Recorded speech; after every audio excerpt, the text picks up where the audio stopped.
Brian could eat his way through a boxcar at X-Lax and he wouldn't dare fart unless his wife said it was okay. I'm gonna get naked on the show. Me and another guy put on some sort of. We didn't get buck naked, but we did kind of a strip show for a couple. I'm gonna have a fucking nightmare now, knowing that. And when you picked it, I'm like, oh, that motherfucker. First he drinks this shit, and then he takes my goddamn song. And just in case you don't know, it's pronounced Power H.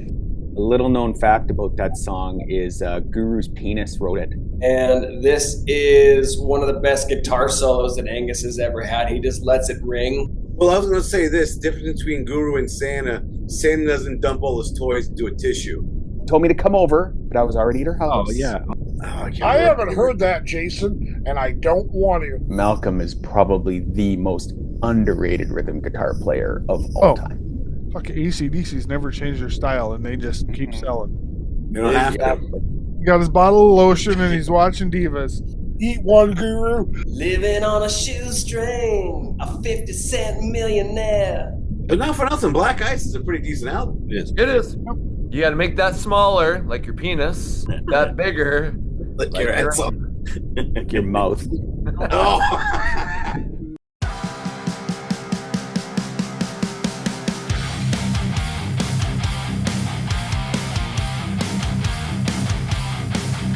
All right, welcome back, everybody, to Rock Resurgence Radio. My name is Chad, the host. And I'm your co-host, Bergie. Hey, on today's show, as you can see on the screen, we have a whole bunch of guests, and that means it's kind of a round table, but not really a round table, and we're going to talk about a very cool band. I'll let Chris get into that a little bit, but we're going to go around the room and talk to our guests and let us find out a little bit about them. We'll start off with Jay from Iowa. Welcome. Well, thanks for having me, fellas. Currently, you can find me recording guitar parts almost every night for projects. Right, Ryan? Yeah, that's right, baby. City to city, coming soon. Oh, there's more than just that, Brian. That's all I'm in, so that's all I give a shit about. Oh, yeah, I know. Also, Stone Park Ritual, which you can find some music on YouTube. Check it out. It's pretty damn good. We'll move on to Mr. Anthony, the Guru. Tell us about yourself. Hey, yeah, thanks. It's great to be back here and talking about one of my favorite bands of all time. You can find my channel, the Hair Metal Guru, on YouTube, doing same thing you guys are doing, talking about the greatest musical genre of all time. And check me out on X at Hair Metal Guru. And find my stuff. And thanks for having me on again. Absolutely. Great to have you. And we'll move over to Ryan, all the way from California. Ryan's getting a call for once. Well, we'll skip over you for a minute then. Yeah. Okay, we'll skip on to Brian. I'll see you in a bit. All right, he's gonna save the world now. Yeah. I'm the More follow-up. fires. I'm gonna go put out fires, and I'm gonna talk about my stupid show. Yeah. Right. What a hero. Not all heroes wear capes. Yeah, gonna make a statue to me over this shit. That's right. All right, so you can find me on X, formerly known as Twitter, at HB Basement. Always talking music there. And every Friday night, I got my show on Stationhead. Download the app, and you can hear the deepest of tracks, the rarest of bands, and the little-known songs from the biggest named artists from before, during, and after the Decade of Decadence. I mean, definitely, I got people on a regular basis there. Check it out. Come to the basement. Enjoy the party. Yeah, that's very cool. I like it. Well, thanks for coming on again. Thanks for coming. He hangs out in the basement because he came out of the closet. It needed cleaning. Of course we did. And all the way. Wait, let the silence judge that one. Just sit back. Hey, they were just amazed at the dead air awesomeness that of that he joke. provided for us.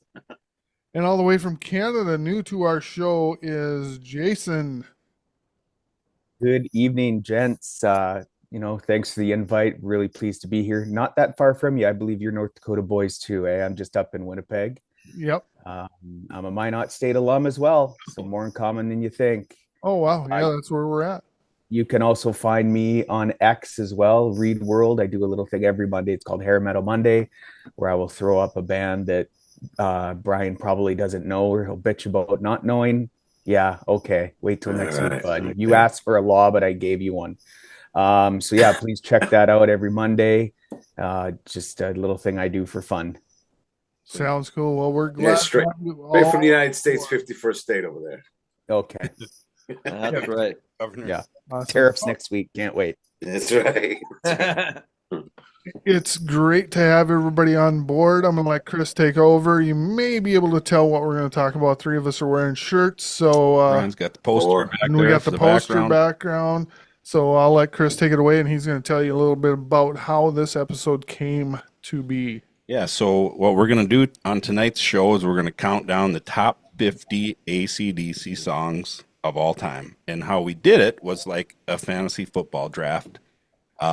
If you watched our recent episode, which as of recording, it's not out yet, a couple days, but me and Chad and Guru did a Kiss episode where we did this, and it was super fun. We did top 40 there, and we did it kind of like a Rick D's weekly top 40 or Casey Kasem American top 40, whatever. And we just kind of counted them down 40 to 1. We're going to do 50 to 1 here. But we drafted them. We drew names out of a hat. The draft order was Chad got lucky and got the first pick. Lucky. Yeah, it was rigged, of course. Mm-hmm. Fuck yeah, it was. Chad's idea, so we rigged it up. No, we didn't actually, but Oh my God, it's getting worse. So I just keep going. Keep going. And then we went around all the way through 1 through 7. I got the 5th pick. I don't remember. I got the order here. Let's Right see. here.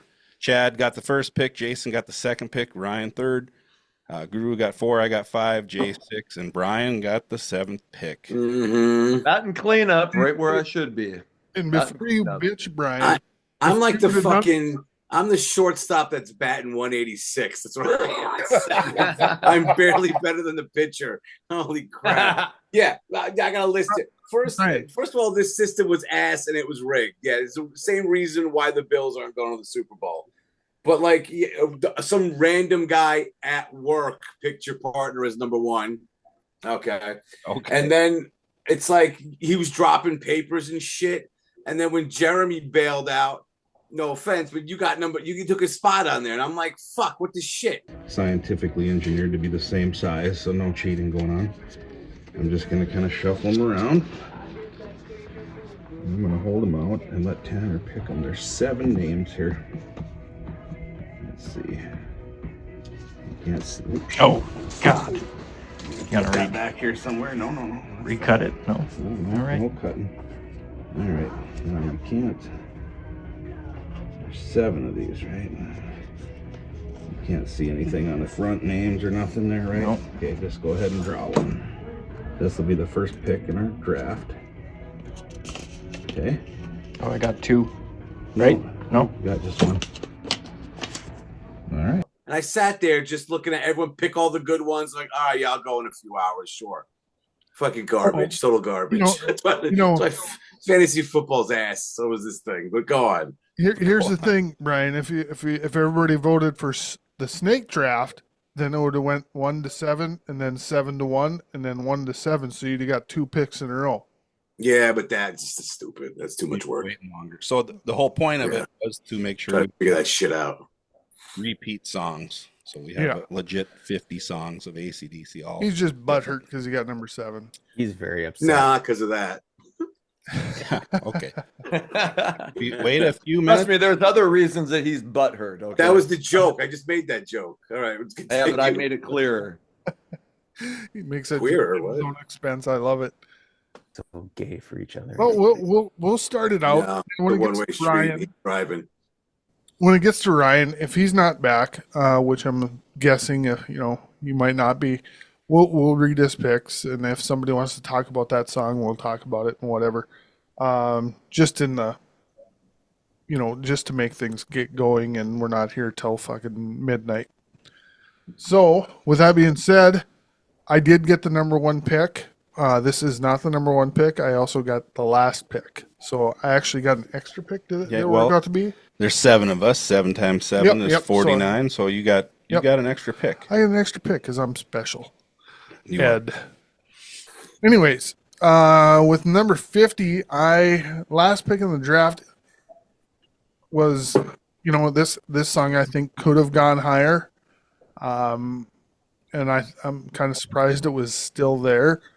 Matter of fact, I was thinking about Mistress for Christmas Oh, I just kind of spoiled it. That's not going to be on the list. Anyways, whatever.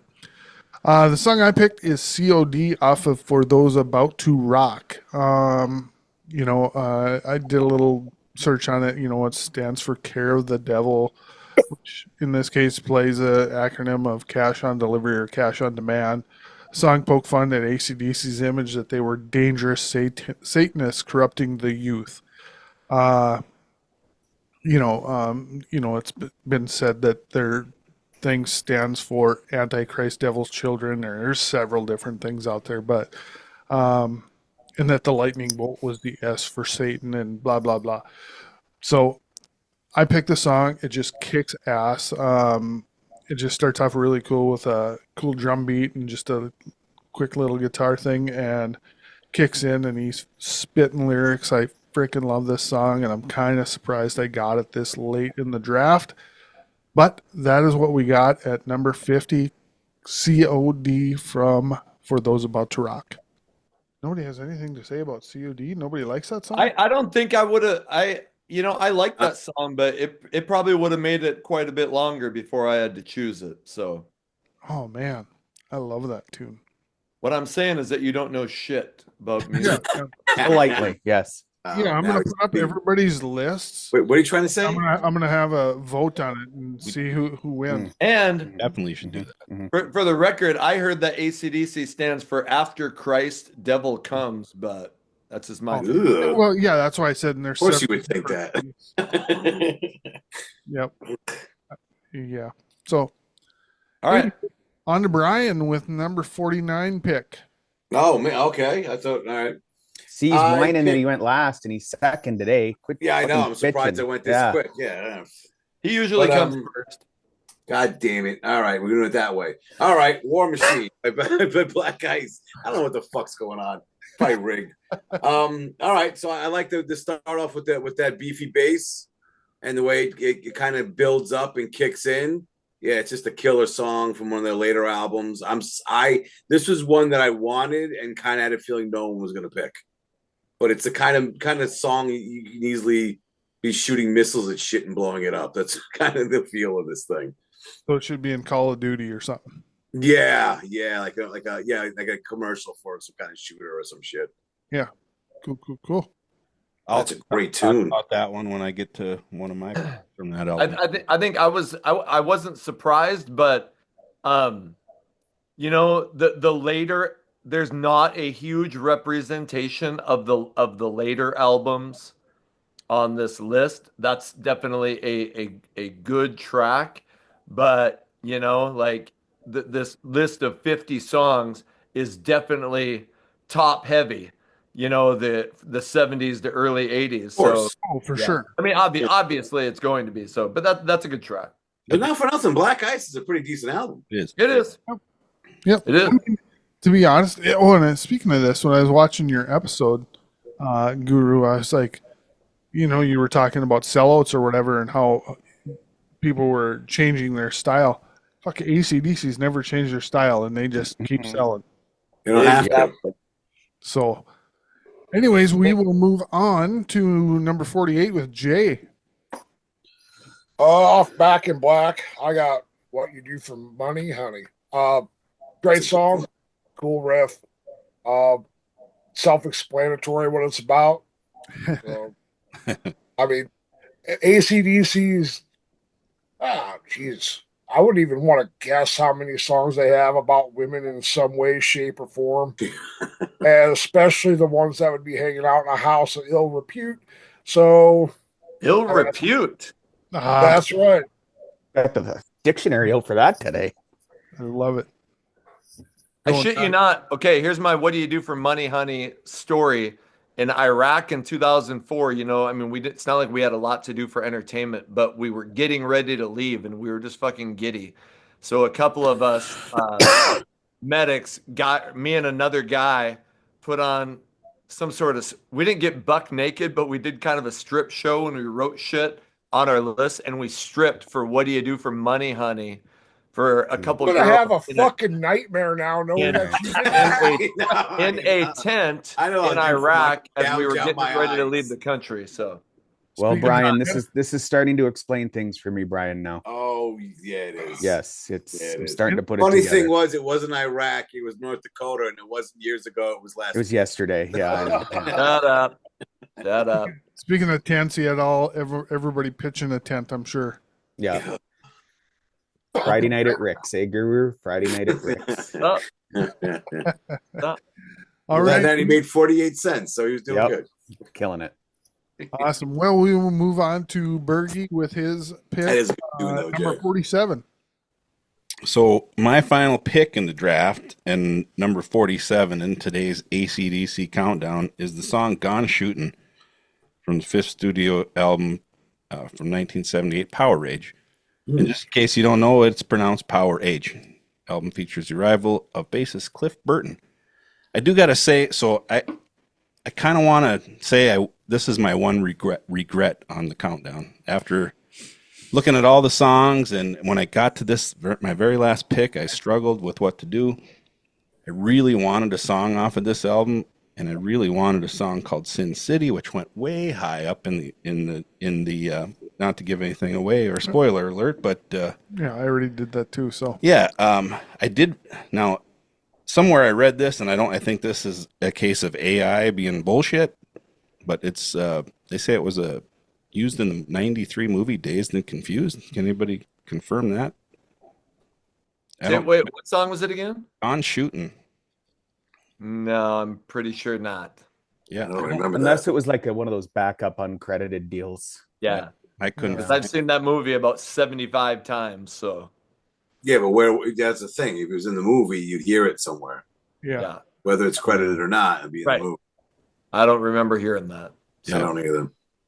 I do tend to like some of the bluesier tunes. So as you'll see later on, I guess in the countdown, something about bluesy, the yes. riff of this song, a catchy guitar riff, the drum intro, I really like. The one regret I have about it is I think it does get very repetitive. There's a little like breakdown kind of in the middle, but then it's just the same riff over and over. But it's a good song. It did make the list. I didn't want to go back and change it, but I do kind of wish I would have picked something else. Anyway, that's my number 47, Gone Shooting from Power Rage. I had to have something from that album, and to me, this was Great album. the song that was left on it. So All right. On to Hair Metal Guru with his number 46. I think we got. Hey, and Sorry. at number 46, and we're gonna stay with the Power Edge album. That thing is so like when you think of AC/DC, you think of the big ones, Highway to Hell, Back in Black. Damn it, when you're looking at the Bon Scott years, Power Edge is like my go-to. You just had a great song from it. I have Up to My Neck in You, and Bon Scott is just in peak form on this fucking thing. Like, there's just a couple, and I think Bon Scott was tremendously underrated in the lyrics department. You know, even when he's just writing about sex, like he has these cool like double entendres and shit. So here's a couple lyrics. And I've been up to my neck in pleasure, up to my neck in pain. I've been up to my neck on the railroad track, waiting for the train to cruise on through. Well, I figured my time was due. Oh, I think he's a great lyricist. And if you haven't visited the albums before Highway to Hell, I would start with Power Edge, phenomenal album, and that is song number 46, Up to My Neck in You. It's cool. Yeah, that's a cool lyric, man. Yeah, the old stuff is really good, but god dang it, those two albums I think we had, I mean, between Back in Black and Highway to Hell, I don't think there was really maybe one song that wasn't picked or two songs. Yeah, I have the statistics at the end of the show, but 16 songs from those two albums. That's Yeah, 16 out of 50 are from. I have 3 on my list alone. yeah, me too. And again, I got fucked, so I don't have the choice. But that's As it should be. that's the point.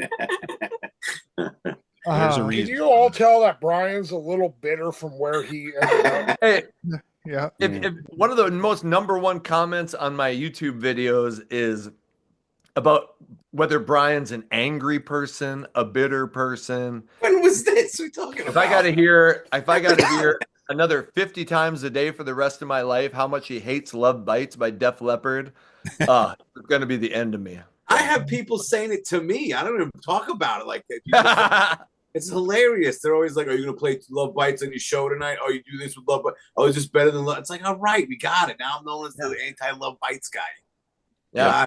Poor Ryan's not here to talk about it. Yeah. Good, because he'd be wrong. And speaking of Ryan, his pick, he's up next. Who wants to take his pick and just talk about it? If anybody has anything to say, well, we could just do it. We could just tell the viewers what the pick is, and when he comes back, if he comes back, we can just have him catch up on his picks a little bit. But okay. His pick at number 45 was from the album For Those About to Rock, and it was "Let's Get It Up," a song that I was actually had on my short list to pick the next time I got up, and I ended up getting Gone Shooting instead. So yeah, I love this song. Just the guitar at the beginning is just a cool riff. I mean, you're probably going to hear that 100 times throughout this show. Cool riff, because this is what AC/DC does. They nothing but cool riffs, and yeah, I like this song too, and that was on my radar as well. I think it's safe to say, guys, that, like, I mean, super famous, super everything, but like Malcolm is probably the most underrated rhythm guitar player of all time. For sure. Right? Like, it's just, I think most rhythm guitar players are underrated. yeah, you're not wrong. But I mean, just Malcolm is just like, I mean, you know, AC/DC, everybody is just like Bon Scott, or everybody's Angus Young. Malcolm, like that's his band, right? Like, absolutely. Yeah. And everybody in the band acknowledges that absolutely that AC/DC was Malcolm's idea and Malcolm's vision. And when you think of AC/DC, you do think of those fucking opening, whether they're simple to play or not. It's difficult to write something that is so immediately catchy that 10 million fucking people love it. So I'm completely with you. And when people say, "Oh, well, AC/DC, all their songs sound the same," I'm like, no, they don't really, because you can play me the first 3 seconds of damn near any AC/DC song, and I can tell you what it is, because yes, even though it's simple, it's so identifiable. So that screams AC/DC. Agreed. And to keep coming up with new riffs with 3 chords is pretty awesome. Yeah. Just a joke that they only use 3 chords. Sorry.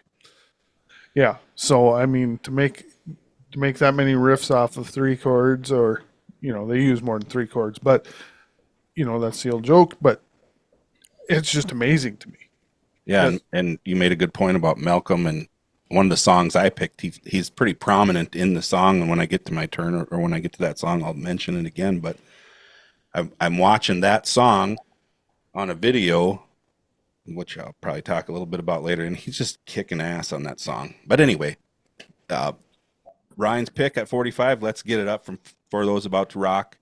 And now finally we get Jason's first pick, or actually his last pick in the draft. My last pick. Yeah, Charlie just wants to say hi really quick. So this is Charlie. Hey, Charlie. Movies, and she's very famous on YouTube. So anyway, anything we can do to get more views. Yeah, that's right. You'll hear my dog. Have you guys thought about trying to get naked? I don't know. I'm just throwing it out there. We're waiting for you to. On second thought, put more shit more on. Views. Put more shit on. Okay. Yeah. Anywho, I'm gonna get naked on the show, and I'm gonna say something to the effect of $5 to take off the underwear, or $25 to put the rest of it on. To keep it on. I think I'll make it that way. So move on to Jason. Yes. Okay. What's going on? So one thing I noticed in doing this list is that I never really discussed it in my entire life of AC/DC, but I'm a Bon Scott guy, because 6 of my 7 are him. So that's kind of what I found out during this, and I'm not mad at that. Nothing against the Brian Johnson years at all, but I'm a Bon Scott guy. So I came in number 7. It was you can either say it was off the Australian version of High Voltage, which none of us saw over here. Most of our first tastes for my number 7 song is Soul Stripper, and it was off the 74 Jailbreak EP. And, you know, one of the longer AC/DC songs of just over 6 minutes, but and usually we see the Malcolm riffs or the Angus shredding, but the bass is shout out for you, Brian, is prominent in this tune as well. And of course, I mean, it's Bon Scott, right? So Soul Stripper for me is the 74 Jailbreak EP was kind of my introduction to this band. I was 8, 9 years old when Back in Black came out. I was sure, whatever. But then when video TV started coming out, that's when I saw the Jailbreak video and begged my mom to go. And she just came home with the EP. And for some reason at 9 years old, I thought Soul Stripper was the greatest song ever. To her chagrin, but that's my number 7. Who played bass on the EP? Well, in the EP, I think it was Cliff Williams, because I read that they re-recorded some of it just because it was so raw in the high voltage in from Australia. Mm-hmm. So yeah, it's uncredited, but they remastered it the best they could do in the 80s or whatever, and it's Cliff Williams on 74. So wow, cool. Oh shit, it's already back to me. Okay, back to me with number 43. So my second to last pick in the draft, and I went with That's the Way I Want to Rock and Roll off of Blow Up Your Video. And I got to get my little notes up here. Great opening guitar on that. What's that? Great opening guitar on that song. That's exactly what I was going to say. Dun, dun, dun, dun, dun, dun. Oh, I just love it. It's such a cool riff. So good. Exactly. I mean, let's just all do it. Let's just listen to the song. That's right. Such a catchy song. Brian's vocals on there. I just like the way he sings. I love everything about that song. But the guitar riff is the reason I picked that song, because I absolutely love that guitar riff. So I picked it. Could you imagine Malcolm just walking in and playing that for the boys? Dun, dun, dun, like, yeah, you just know, right? Yep. I mean, you hear it and you go, yes, totally. AC/DC. I mean, you just hear it. Absolutely. That was the first AC/DC album that I bought on my own, because that came out in 88, so I would have been 15 or 16. And, I'd heard the other AC/DC stuff, but I was, so you're like, okay, well, AC/DC just came out with a new album, and I probably ordered it from one of those fucking BMG 12 cassettes for a penny. So I've just always had a fond place in my heart for that thing, and that song is awesome. So good call. Thank you. Okay, we are back to Brian already with his second to last pick. What was the next one? All right, now it's Shake a Leg from Back in Black. There you go. I like the riff where the song kicks in and it hits you with it. I always like the line, idle juvenile on the street. He's kicking everything with his feet, fighting on the wrong side of the law. Don't kick, don't fight, don't sleep at night. Shake a leg. Such a great tune. I mean, I have 3 from this album alone. So, yeah, they did something right with this one. But, yeah, I like that one. That's a good one. I'm really surprised that made it that far, because that is such a cool song. Yes. A cool ass. I mean, like I said, you're going to hear this 100 times. Fucking cool riff. Yeah, just, they come up with the greatest shit. I love it. Yep. Enough said. And look at how high Brian used to sing back in the day. When you look at like the last, obviously the guy's fucking 60 some years old, but even still, just to be able to sing with that much growl and yet still hit these unbelievable high notes, man, it's crazy. Yeah, it's definitely surprising that he didn't have more vocal issues than he did. Right. And one of the things that, you can't state enough is that to replace Bon Scott, who himself was fan-fucking-tastic, with a guy and do even go even bigger than, maybe they would have went with Bon. I mean, who knows? I mean, that's untold, but that is one of the greatest takeovers or, replacements in rock and roll history. Yeah. Fuck yes. To lose your vocalist and then come back with the biggest rock album ever. Ever. That's unbelievable. Yeah. So Ever. ever. Well, we'll move on to Jay with number 41. Off Power Edge, I got Riff Raff. Catchy song. To me, it's the perfect song for like a backdrop of a bar fight. I mean, kind of like the Pina Colada song in a way. You hear Riff Raff, and you can just picture someone getting beat over the head with a fucking pool cue. I think any AC/DC song you can see that. Yeah, pretty much. Yeah. Well, I know that You Shook Me All Night Long makes me want to beat people over the head with That's a pool different. cue. That's fucking We'll go different. with that. Just smack a guy upside the head with a pool cue till his retinas detach. I get it. So that's the third song off of, and you guys still aren't pronouncing it right. It's Power Rage. Power Age. Oh, whatever. No, you guys are wrong. No. Power Rage. Power Rage. Did you learn that from AI? Because you know how that I don't know. Actually, I learned that from Angus Young, so I think he might know. Oh, he might know. Is he sober? That I don't It's know. a straight. Was he sober? That's great. The first full album, High Voltage. Got it. Speaking of that, Yeah. we're on to me, right? Yep, on to Birdie. And I got Holy Smoke and Sweet Desire. I got a song off of that album. So my second to the last pick in the draft, the number 40 in the countdown, is the song Live Wire from the 76 album High Voltage. Voltage.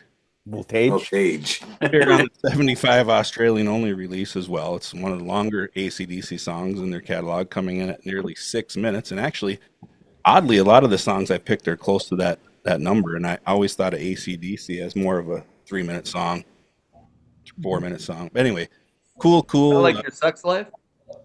I knew that was That coming. long. Cool. Simple bass line, guitar intro, and then the drums kick in, and it just kind of kicks you right in the teeth.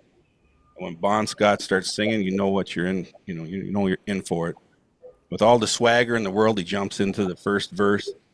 Well, if you're looking for trouble, I'm the man to see. If you're looking for satisfaction, I'm satisfaction guaranteed. And then in the pre-chorus, I'm as cool as a body on ice, hotter than the rolling dice. Send you to heaven, take you to hell. I ain't fooling, can't you tell? Oh, just think about how far his career would have went if he had a little bit of confidence in himself. Yeah, no Yeah. shit. Oh. Just swagger, unlimited. But one of my favorite parts of the song is when there's a little breakdown in the middle of the song and it gets quieter and quieter. And you almost think that it's over, and then it just kind of kicks you right back in the teeth. Stick it in your fuse box at number 40, Live Wire. Okay, we're on to the Guru with his number 39 pick. Well, I just want to point out that 39 on the list. at 47, Bergie went Powerage. At 46, I went Powerage. At 40, Bergie went Powerage. And at 39, I'm also going Powerage. What a fantastic fucking album. And what's that? Our Age. Age. Our age. Whatever. I say it the way I say it. At 39, I'm going with Rock and Roll Damnation. I was shocked that this song made it that long. I damn near pulled the trigger a little bit earlier. I love this song, but I was like, oh, hold tight. So it lasted. Again, this is where Bond lyrically is just fucking phenomenal. I think one of the catchier songs in their history, but here's some great lyrics. You say that you want respect, honey, for what? For everything that you've done for me, thanks a lot. Come on, get up off your bended knees. You could set your mind at ease. My temperature's running hot. Oh, I've been waiting all night for a bite of what you got. Oh, Bon, fucking I salute you. Jeez. Rest in peace. What a bummer. I would have loved to have seen what Back in Black would have sounded. And I've said Back in Black is maybe my favorite album of all time, but I'm so intrigued. I would be so intrigued to hear what it sounded like if Bon had not died, because I think it would have been just as amazing. So, But anyway, Off Powerage, Rock and Roll Damnation comes in at number 39. Nice pick. On to Ryan. And Ryan, he is still missing in action right now. So at number 38, Ryan picked Night Prowler off of Highway to Hell. Kind of a creepy song. Yeah, I That's a good one. It's a little One of the more controversial songs in their history. Because right. Yeah. because there was that. there's a killer out The Night called Stalker. Night Stalker or Richard whatever. Ramirez. Yeah. Yep. So, and it was kind of based on that. So, yeah. Yep. It was one of his. Oh no, yeah, that was They it. Was caught him with an AC/DC hat, and Yeah. Yep. He loved that song and dressed in like a. So they said that song was an influence. fired him to. Yep. Yeah, Yep. So a good pick. Creepy song, but good pick. I like that song. yeah, me too. It's cool. Well, anything off of those two albums is pretty freaking awesome. Anyways, so that is Ryan's pick at number 38. We move on to Jason all the way from Canada at number 37. And All Jason, right. Jason, here's where you fucked me over on this one. Here, Okay, go ahead. and not in the way that you wanted. Not in the way I wanted. Yeah. So here's the deal: is this That was would cost you.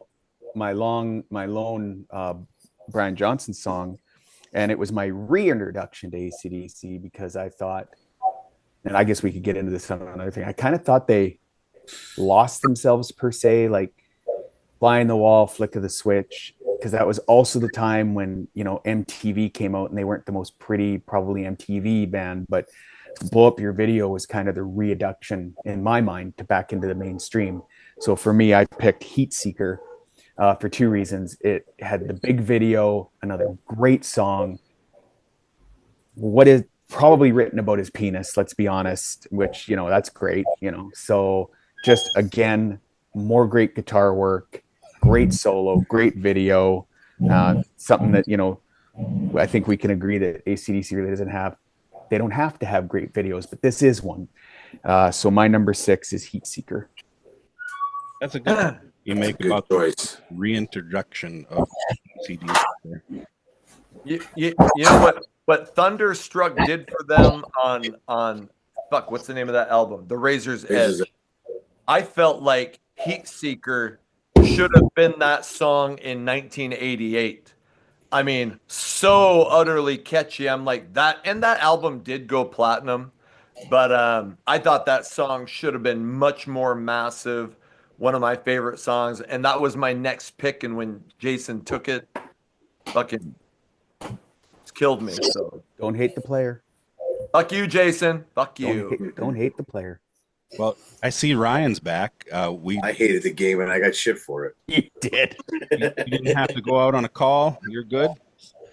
I did go. Yeah, I played fireman for a second, so now I'm back. You're back. So we missed 2 of his picks. We talked about them just a little bit, but if you want to go back and tell us your last 2 picks, was it just? Can we just say that they both sucked and we just moved on? Right. Nothing. Let's move on next. Yeah. Nothing that I choose ever sucks. I love bites. Are we starting at our number 1 or our number 7? Starting at 7. last So pick. your first song was song number 45. Let's Get It Up, Okay. and that's we're Yeah. counting them down from 50 to number 1. All right, perfect. Okay. Dude, it's kind of overlooked. Love it. It's kind of the forgotten killer gem from For Those About to Rock. Let's Get It Up. I love the lyrics. Killer riff. And then number 6. Want me to hit number 6? Yep. 38. All right. Night Prowler, the final Bon Scott vocalization ever on record. So had to throw on Night Prowler. It's one of those slow chuggers. It's super creepy and awesome. So Shazba Nanu Nanu. And we just had Jason's 37, so now we're back to Chad with number 36. Number 36, Steal of the Draft. I can't believe this lasted this fucking long. This song was huge, still huge today. It is the Bison. When they come out, it's their song. It's Thunderstruck off of Razor's Edge, and I can't fucking believe it lasted that long. Well, there's another one on my list that lasted way too long too. Super catchy. Video's pretty cool. Isn't that the one where they're in the fucking jailhouse or Yeah, whatever? Yep. And they're fucking, oh man, they're all just going crazy and shit. Love that song, and I can't believe it made it that far. Thunderstruck, Razor's Edge. Yeah, it made it that far because I think some of these guys were on Guru's episode where that was one of the songs that was overplayed or whatever. Or what was the terminology you guys Songs used? we never Sick of need to hearing. hear again, and mainly because they were overplayed. And I was just gonna say that was my reason for me not picking it earlier. Oh, I certainly didn't say anything blasphemous like that and put that on my list. Right. It was not me. Good. there's a little tidbit about when this AC/DC shook Iran all night long when a computer virus infected nuclear establishments there in July of 2012. One of the effects of the worm was that the machines were forced to play this track at full volume during the small hours. So they were forced to listen to this song because of Nice. the virus. I thought that was cool as shit.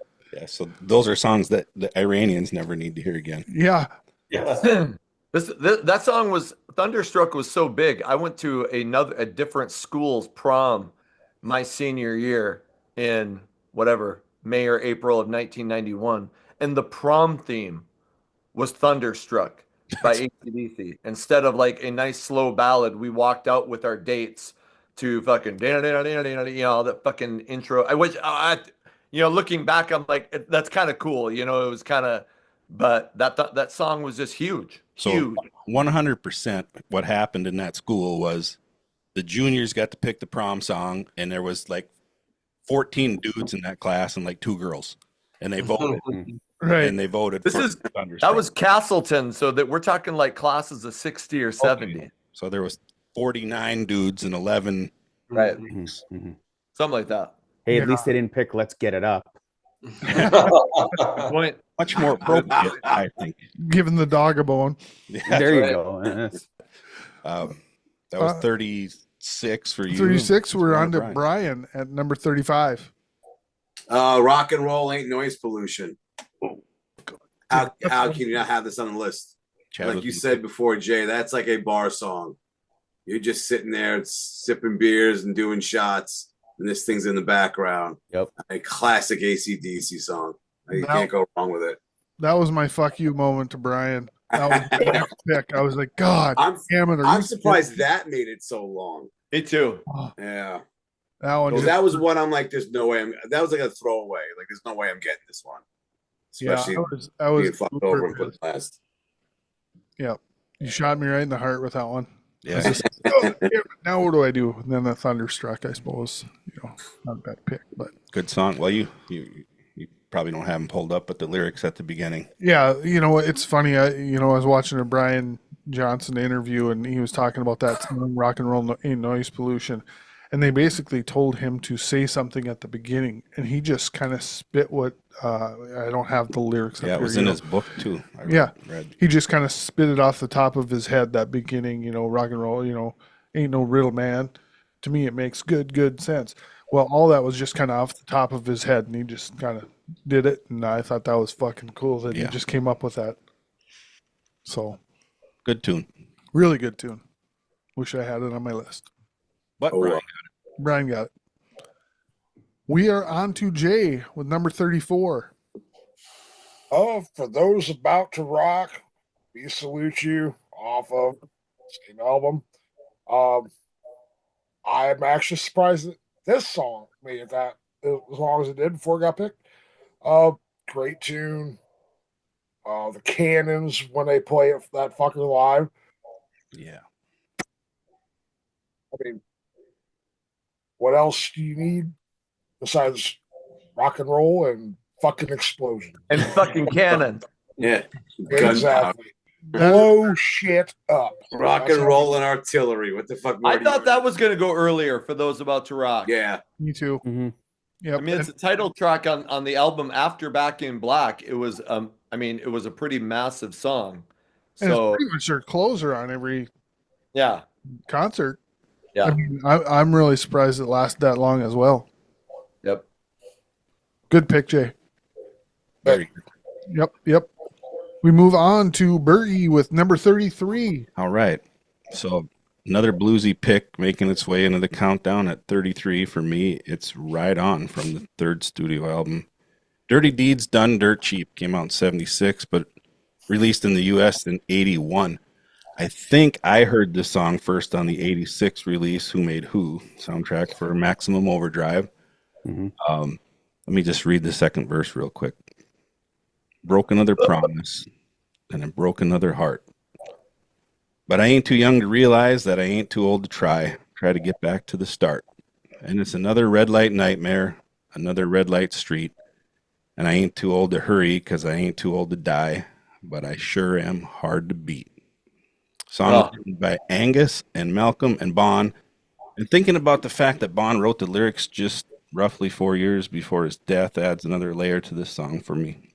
So, one of the best parts of the song is the lyric, "One of these days I'm going to change my evil ways." And then he kind of pauses a little bit. One of these days. So, got itself a one-way ticket at number 33. Yeah, that's a Great great song. I love Yeah. that tune. It's just a slow mover. Yeah. It's It's just- another one I can hear, quarters dropping in the jukebox while you're playing pool at the bar, and it kicks Oh, you. Yeah, yeah. I used to cover that song, and it always went over great, exception of with the people that actually don't like AC/DC, which there is a few. Fuck 'em. But Losers. Yeah. I mean, I would say, Nerd. Those yeah, nerds. I'd say like I don't know, 90% of the people wherever we played that song, they were like, "Fuck yes!" So, great Oh, pick. yeah. Yeah, to hear yeah, that's as close as AC/DC is going to get to a ballad. Mm. Yeah. So Yes, sir. Okay, where are we at here? We're on to Guru at 32. 32, Guru. at 32, this is, and we talked about like those mid, I think Jason brought it up, those mid 80s years. I really like the Fly on the Wall album. Ryan is a huge fan of, right, Ryan? Isn't that the album that you rated so high in that video that we did? We did an 80s AC/DC album ranking. Anyway, I do like the Fly on the Wall album, but most people will say that after Back in Black, that mid 80s output is kind of iffy. But Shake Your Foundation off Fly on the Wall is, I think, that opening riff, say it again, is unbelievably catchy. My shit, this summer after my junior year of high school, I worked in a town called Medora. I worked at the mini golf and pool. I had the easiest fucking job. But every Sunday, we would all go to this bar. Well, but it was all ages on Sunday nights in Webo, Montana. And we worked for the Theodore Roosevelt Medora Foundation. So when we would say "Shake Your Foundations," they would play that song every Sunday night. But we would say "I-I-O, fuck the foundation," and that's just one of like the big memories I have of that song. I think it's one of the best AC/DC songs, and I didn't think it would get taken, but I was still, a part of me was like, I'm kind of surprised the song was still there. I think that song also, did it show up, Ryan, on the soundtrack of that fucking movie? Who made who? Who Made Who? It was on that too, wasn't it? Yep. Yeah. Yes, that's right. So anyway, so it showed up on Fly on the Wall and Who Made Who. Great song, comes in at number 32. Sweet. Awesome. I love that song too, and you were correct on that guitar intro is fucking Oh. cool. I mean, yeah, just classic. Anyways, we move on to Ryan at number 31. All right. Fly on the Wall. Got a song called First Blood. And this is one of the best guitar solos that Angus has ever had. He just lets it ring for like a couple bars. And that's really all Angus needs to do. And he kicks in after that. But to what Guru said, I love the production on Fly on the Wall. I think a lot of people don't like it. It's a little metallic-y sounding, a little echo-y. Brian sounds a little different. But for 1985, I feel like that's where AC/DC needed to be. So it's pure hard rock. There's really not a touch of blues other than maybe that song Danger. Other than, that's it. So it might turn off a lot of the classic AC/DC folks, but I love First Blood. So that's where I got it. Cool pick. I like that album too. It's a little what I would describe as drier sounding. It's not as, it's just more crisp, not as boomy. Kind of like your vagina. Yeah, exactly. Like that. Crisp vagina. Between my ass cheeks is dry right now. Crisp and dry. But Oh, got some great stuff on it. Fucking guys. Yeah, exactly. like pork Fucking rinds. Oh, guys. the joke Yeah. is by how hard the guy that laughs at it. Yeah, that right. told Yeah. Right. Anyways, good pick. We are on to Jason at number 30.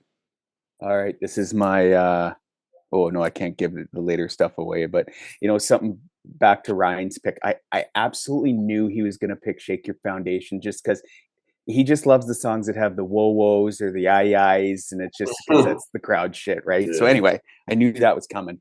But my my number 5 is another one of my favorite, not just AC/DC songs, but just song period, is Girls Got Rhythm. The drum, just and the guitar's going, and then I just remember the first time I heard it being young, because all of us, especially when we were younger, when we discover a band that has a back catalog, you just can't get enough, right? You Right. just go and start buying stuff. And I just remember being this young kid, just sitting there, and it's the verse is, and I got it here: love me till I'm legless, aching and sore, enough to stop a freight train or start the Third World War. And I was like, that's about sex. This is the greatest song ever. So again, this proves on my love for Bon Scott. And the first time I'd ever seen it, obviously not live with him, is many, many years ago. I want to say, and the Mine Otters continue. Is Legends still there? Nope. No. longer there. I remember seeing the cover band called Hell's Bells, and they came out, they did their first set, and they started with that, and the guy sounded, exactly like Bon Scott. I was like, man, it would have been spiritual to see him play. But Girls Got Rhythm for me, that's my number 5. I think that was the song. There was one song that I was like, I was like, fuck. And I believe that was the song, but I'm at work, and one of my coworkers in the room with me, and he's thinking I'm reading like an email from work, and he's like, oh, what is it now? So now I have to explain this whole fucking thing to him. 15 minutes, like, it's like a draft, but it's for AC/DC songs. Like, did you tell him what backdoor rhythm means? I think he knows. Oh, okay. I think I know. Guru does. Yeah. I know. Trust me. Oh, too funny. Great pick, though. Yes, good song. I wanted it. Another one that I missed out on. Yeah. Well, we'll move on to me with number 29 pick. We're staying with the Highway to Hell album, and the song is Walk All Over You. That's a good one. Fucking love the song. We used to play it in the band. Drummer used to sing it. One of the lines is moaning, groaning, stirring it up. So give me the stage. I'm going to steal the show. Leave on the lace and turn off the light. Tonight is going to be that night. I like it. Just catchy, really cool guitar. I like the interaction between the guitar and the drums at the beginning. It's really cool. The drum fills in it.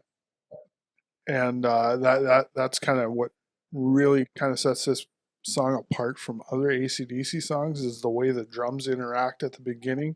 There's the pause and then doom, doom, doom, and then it's different the next time, and it's just a really cool tune. We're on to number 28, and it's Brian. Brian. Is that me? Yeah.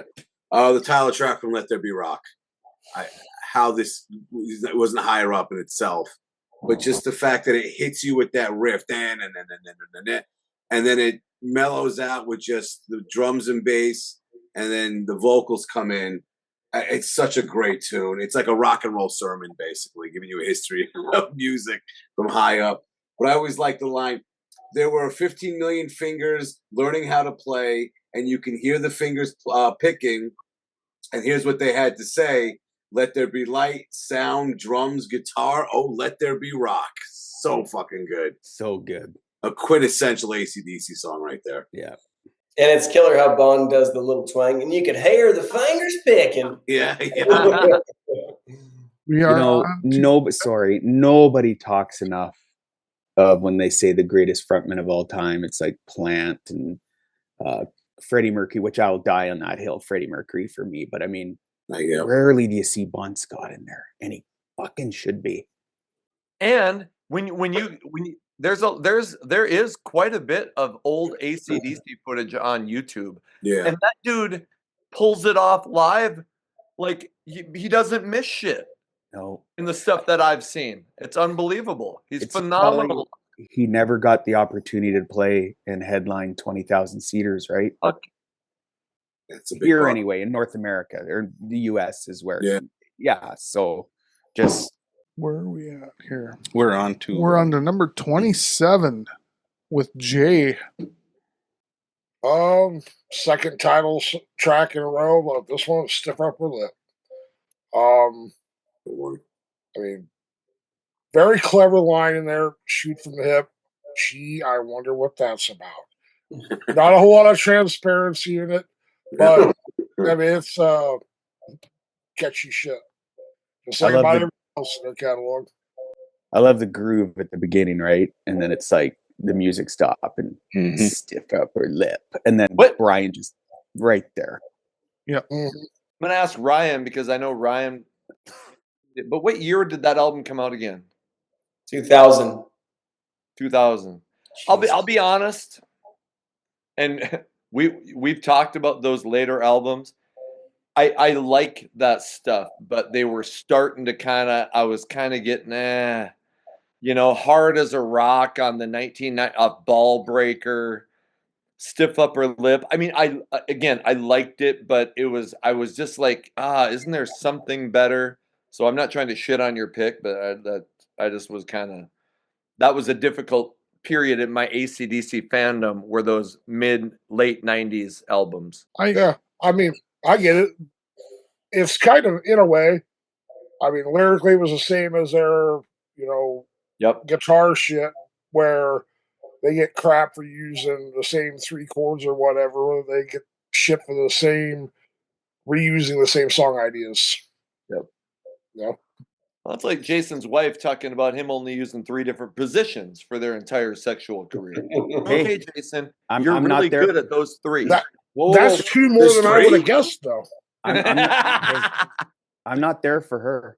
Like good point. You're Good happy. Point. Yeah. Good point. All right. On to Bergie with number 26. Yeah, so this after this one, we're halfway through. So charting number 26 in the AC/DC Top 50 draft is from the 2008 album Black Ice. Speaking of later albums, and the song is "Rock and Roll Train." And I remember I saw this tour in the Fargo Dome, 2008, 2009. As a matter of fact, I got this shirt at that show. I got this sweet tour book at that show. Yeah. Were you at that one, Guru? Yep. Yes, I was. Me too. They have this Live at River Plate DVD too, which is that exact same set list that they played at the show that I went to. And they opened they opened the concert, the show, with that song. And there's a whole little cartoon with some cartoon blondies getting Angus all worked up, and anyway, the train is on the stage, and the train kind of busts through the stage, and then they just kick into this song. So, matter of fact, they played like 5 songs from this album, which is crazy. And of course, they played Brian's pick, War Machine, I think at 49 was it? Yep. Anyway, I love the song. I think the song's legitimately great. Great beat, great overall sound. It was great live. Really good opener with that show. Coincidentally, the Rock and Roll Train is not a lyric in the song. It's Runaway Train, but there was so many Runaway Train songs that they wanted to sound a little more rock and roll. I guess if you look at a lot of their songs, there's a lot of songs: Rock and Roll Singer, Rock and Roll Train, Rock and Roll Damnation. Exactly. So anyway, that's my song at number 26. I think even at 26, I mean, it'd have to probably be a double album, but I think if they did a greatest hits album, I think this would be on there. But yeah, that was the first single off the album, wasn't it? Yep. Yeah, I could have seen them on that tour, and I didn't. my wife called me up at work and was like, "Yeah, my friend has tickets. You can't go. You want to go?" And it was a Wednesday night. I'm like, "We got to work the next day," so we didn't go. I still regret it to this fucking day. Signs that you're old. Yeah, if you pick up this DVD, you can pretty much see that that's from that tour. Brian could eat his way through a boxcar at X-Lax and he wouldn't dare fart unless his wife said it was okay. You want to know who wears the pants in the family over there? It's the wife. Yeah. All right. Okay. And that's Hey, but why I- guys like us are still married, because we Exactly. Exactly. That's true. Yeah. It's true. True story. I do want to say about rock and oh fuck, I'm gonna sneeze. That's the same as his Zophane. That's a good look. Oh, sorry. That may have been the most pussy sounding sneeze I've ever heard in my life. I think I got allergies or something. I've been Right. sneezing like a I thought mofo. I thought the He same almost fucking sneezed thing. out his tampon. Well, luckily I'm not pregnant. Thanks for not pulling out there, Brian. Yeah, you keep trying. Oh, But rock and roll, that I had to rock put and my roll love train. into you, babe. I think out of all the albums after the Razor's Edge from 1995 until now, Rock and Roll Train is probably my favorite song. When that song came out, I was like, oh, here we go. The other Exactly. first Yeah. singles, I'd always been like, yeah, good. But Rock and Roll Train, I was like legitimately, yes, here we fucking go. Yeah, I'm with you on that. When that came out, I remember that being the first thing, going, "Ooh, wait a minute, Yep. these guys are back." Yes. Yes. Notice a theme with those albums after Stiff Upper Lip. The single is really good. Yes. And then there's probably one other song, like Big Jack on that album, that's really good. And then the rest of them, you're like, That's Guru's nickname. Let's get it out right there before he gets a chance. Get that one. What, Big Jack? Big Jack. Remember, Santa ain't the only one who's got a full sack. All right. Yep, but I'm with you, Ryan. The first single would be really good, maybe be one more, and after that, it was like a lot of filler. Yeah. Whereas every album from 74 Jailbreak through almost into Stiff Upper Lip, I could tell you every song, sing every word, air drum, every drum lick. And then those albums after that, I'm like, okay, Rock and Roll Train's killer, but Yep. Well, I was going to say this: difference between Guru and Santa. Santa doesn't dump all his toys into a tissue. I like that one. I dumped something else into a tissue. What's up? Mm. All right. Okay. Oh, I'm sorry. We're on to my pick, right? We are. We are. Yep. At number 25. 25. And man, we're going back to Let There Be Rock. Another song that I knew I wanted this one right away. I knew I wanted fucking Rock and Roll Damnation right away. Hell Ain't a Bad Place to Be. And I've told people I used to think I was a Brian Johnson guy. You know, like in the mid 90s. But when I remember they reissued all the albums and so I found at Walmart like all the old AC/DC CDs for like $8. And so I bought them all and started listening to all these old Bon Scott albums. And I'm like, wait a fucking minute here. Like, I am now a Bon Scott guy. I didn't, I knew the hits, but I'd never sat and listened to all that old shit. And there were so many fucking songs that were amazing that I just had never gotten into. So anyway, Hell Ain't a Bad Place to Be is one of them. Let me just give you a quick lyric. Fuck, I love Bond's lyrics. Sometimes I think this woman is kind of hot. Sometimes I think this woman is, sometimes not. Puts me down, fool me around. What's she doing to me? Out for satisfaction? Any piece of action. That ain't the way it should be. Oh, Bond. Anyway, man, I'm a Bon Scott guy. So, yeah. Rock and Roll Damnation, or shit. Hell Ain't a Bad Place to Be. Rock and Roll, that was the other one. Hell Ain't a Bad Place to Me comes in at number 25. We move on to Ryan, number 24.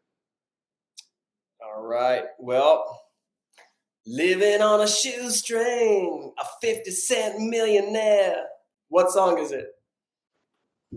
I'm looking at the list so I know what it is. Open Yeah. the charity, rock and roll welfare.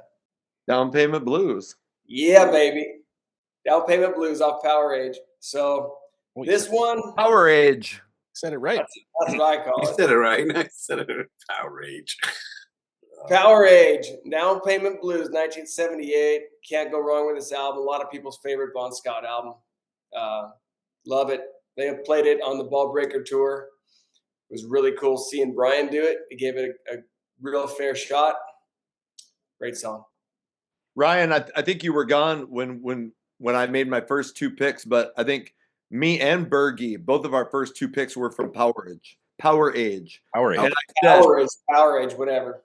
And I said, like, hey, if you're getting into Bon Scott and you just know Highway to Hell, I'm like, Power Age would be the album that I would start you off with. That fucking thing is amazing. We are on to Jason with his number 23 pick. Or his All right. number 23 on the list.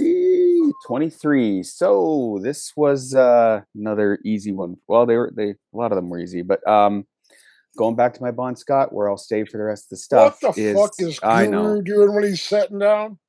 It just he is obsessed with Brian's ass and his own dick. Anyway. Mine is Jailbreak, and I remember, like I spoke about when MTV rolled in and stuff. For some reason, AC/DC had videos. I guess Australia was printing them, but we all remember Angus and Malcolm looking 12 years old, and Bond still middle aged, for God's sake, living a rough life already. But 74, just everything with me, from the break in the song with the bass. Dun, dun, to either Malcolm or Angus doing the guitar version of a Machine Gun. It's at first I thought Jailbreak was going to be jail bait is what we thought it was, but no, it was just Bond getting himself into trouble, sleeping with somebody's woman, and as it says, ended up with a bullet in his back. There was probably some jail bait over those years too. Probably, yeah. Oh, I have no doubt. But you know what? Jailbreak for me, that was my number 4. Just one of my favorite tunes still. Going through this list, I've been listening to a lot of that EP lately, especially because I got 2 songs off the EP on my list. So Jailbreak for this guy. Nice pick. I remember that EP, having it on cassette back in the day, but I don't have it anymore. I don't know where. I've told this story a million times. Like, I don't know where all my cassettes went, but I don't. Best get yourself down to Budget Music and Tapes tomorrow. Right. Fix that. Do they have it on like Apple Music? I don't think they do have it. I don't think so. Let me check while we discuss. All right. Well, we can. Yeah. Anybody else want to say anything about Jailbreak? That it's awesome. It is a good song. Yeah, that was one I was going to pick. Wait, I was jealous too. Cool. Well, then we'll move on to me at number 22 with Shook Me All Night Long off of Back in Black. Absolute steal of the draft, because these guys are sick of hearing it, apparently. But another steal of the draft? You can't have 2 steal the drafts. Stole the whole damn draft. And yes, it is on Apple Music, sir. Perfect. Is it? About this song is, these guys are hating on it, but I guarantee you're in the fucking bar and that song comes on, you're singing along with it, you're humming the goddamn lead guitar on it, because it's the most memorable lead in rock and roll history. Mm-hmm. I don't. Yeah, there it is. It's just unbelievably good song. Yes, it's overplayed, but that's why it's overplayed, because it's a fucking awesome song. She was a fast machine. She kept her motor clean. She was the best damn woman I ever seen. Come on, man. That is so good. Yeah. And okay, so hearing Celine Dion sing that song, I would agree. I would have been humming right along singing it. But after hearing her sing that song, the aforementioned beating somebody over the head with a fucking pool cue. Can I ask, why the fuck are you listening to Celine Dion? That's exactly what okay. Morbid curiosity. I live in Iowa, which is boring as shit sometimes. It was a cold winter night. Well, Hey, there's shut only the there's only so fuck many up. sheep you can fuck in Iowa. Okay. No, eat one, guru. Anyway, I don't know why I was watching Divas on VH1. Oh my God. God, it's getting worse. It's You getting just worse. You're stop. digging a fucking bigger Stop hole. talking. Oh my For all our goodness. sakes. I think I would Anyway, Like, oh, divas. her and Mary. Let's Anyway, go into the I'm opening trying to montage. Who else? Mm, I don't remember who was Got out it. there besides them two bitches, but He got his bottle of lotion and he's watching Divas. favorite sock, and yeah. It was a anyway, that's how I night. heard Extra her sing crispy. that song. It's been a reoccurring nightmare ever since. I hear that song. I don't hear anybody singing it besides her. Give me a fucking Dermot, and I will wrap it around your neck. You know what, Bergie and Chad, you guys said it exactly right. Like, do I put it on a mix? No. If it comes on the radio, will I switch stations? Probably. If it comes on whatever a mix, will I skip it? Sure. But am I at a bar or social and it comes on and am I fucking singing along and nod my head? Goddamn right I am. Yeah, or at the concert. Yeah, but if you're doing the top 50 AC/DC songs, It's gotta on be there. on the list. It's Gotta top be 10 on. for sure. It should have been Yeah. top 3, to be And honest. it should be the Celine Dion version. I agree. Yeah. And it ranks right up there with Mariah Carey's version of Open Arms by Journey. It's like so close. God, and what's her face? It was close. I haven't heard that, Jason, and I don't want to. Oh, I'll send you the link right after this. I bet. Of course you will.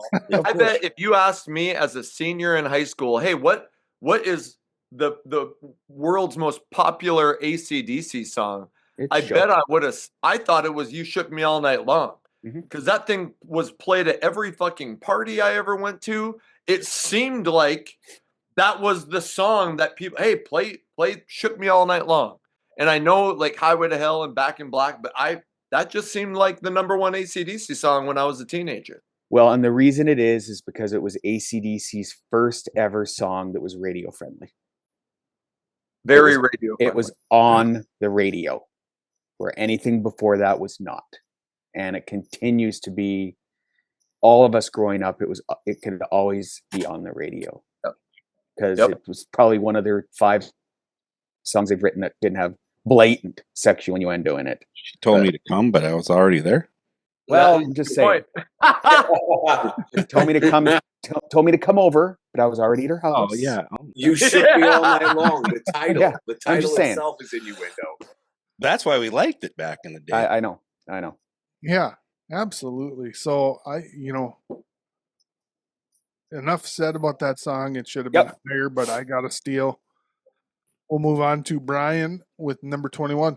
Well, speaking of innuendos, giving the dog a bone from Back in Black. Whatever do you mean?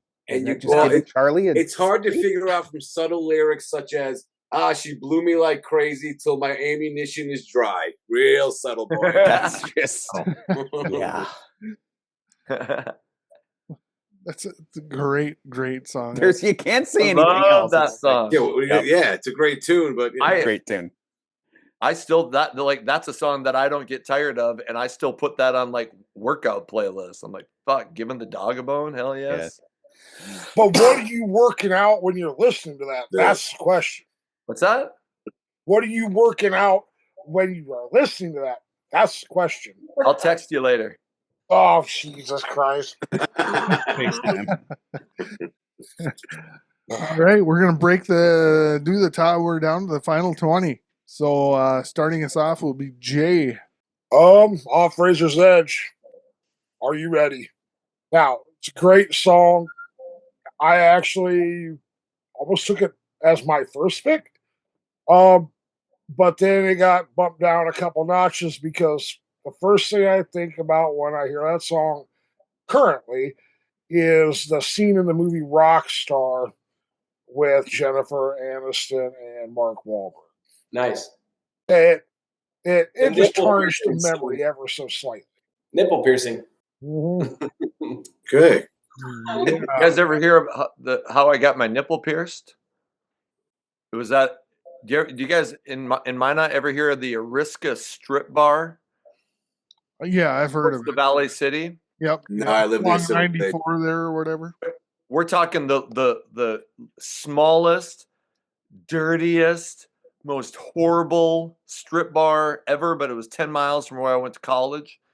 So we went there a few times, but there was a chick who stripped. I saw a stripper put a guy's penis in her mouth for $1 at that place. But anyway, this girl That was stripping. explains why you hung out there. This girl was stripping. Yeah, you need to make money. She had both of her nipples were pierced. And this was like 93 or something. And I'm hammered. And I'm like, will you pierce my nipple for me? And she's like, sure. And I'm like, I forget about it. After she gets done, there, right in the middle of the bar, she had like a thing and pierced that nipple. And she even gave me some shit medicine. Luckily, it didn't get infected. I had my nipple pierced for, I bet, like 10 years until I deployed to Iraq. So nice lady and a hell of a good cook. Anyway. And So many questions are starting to become answered.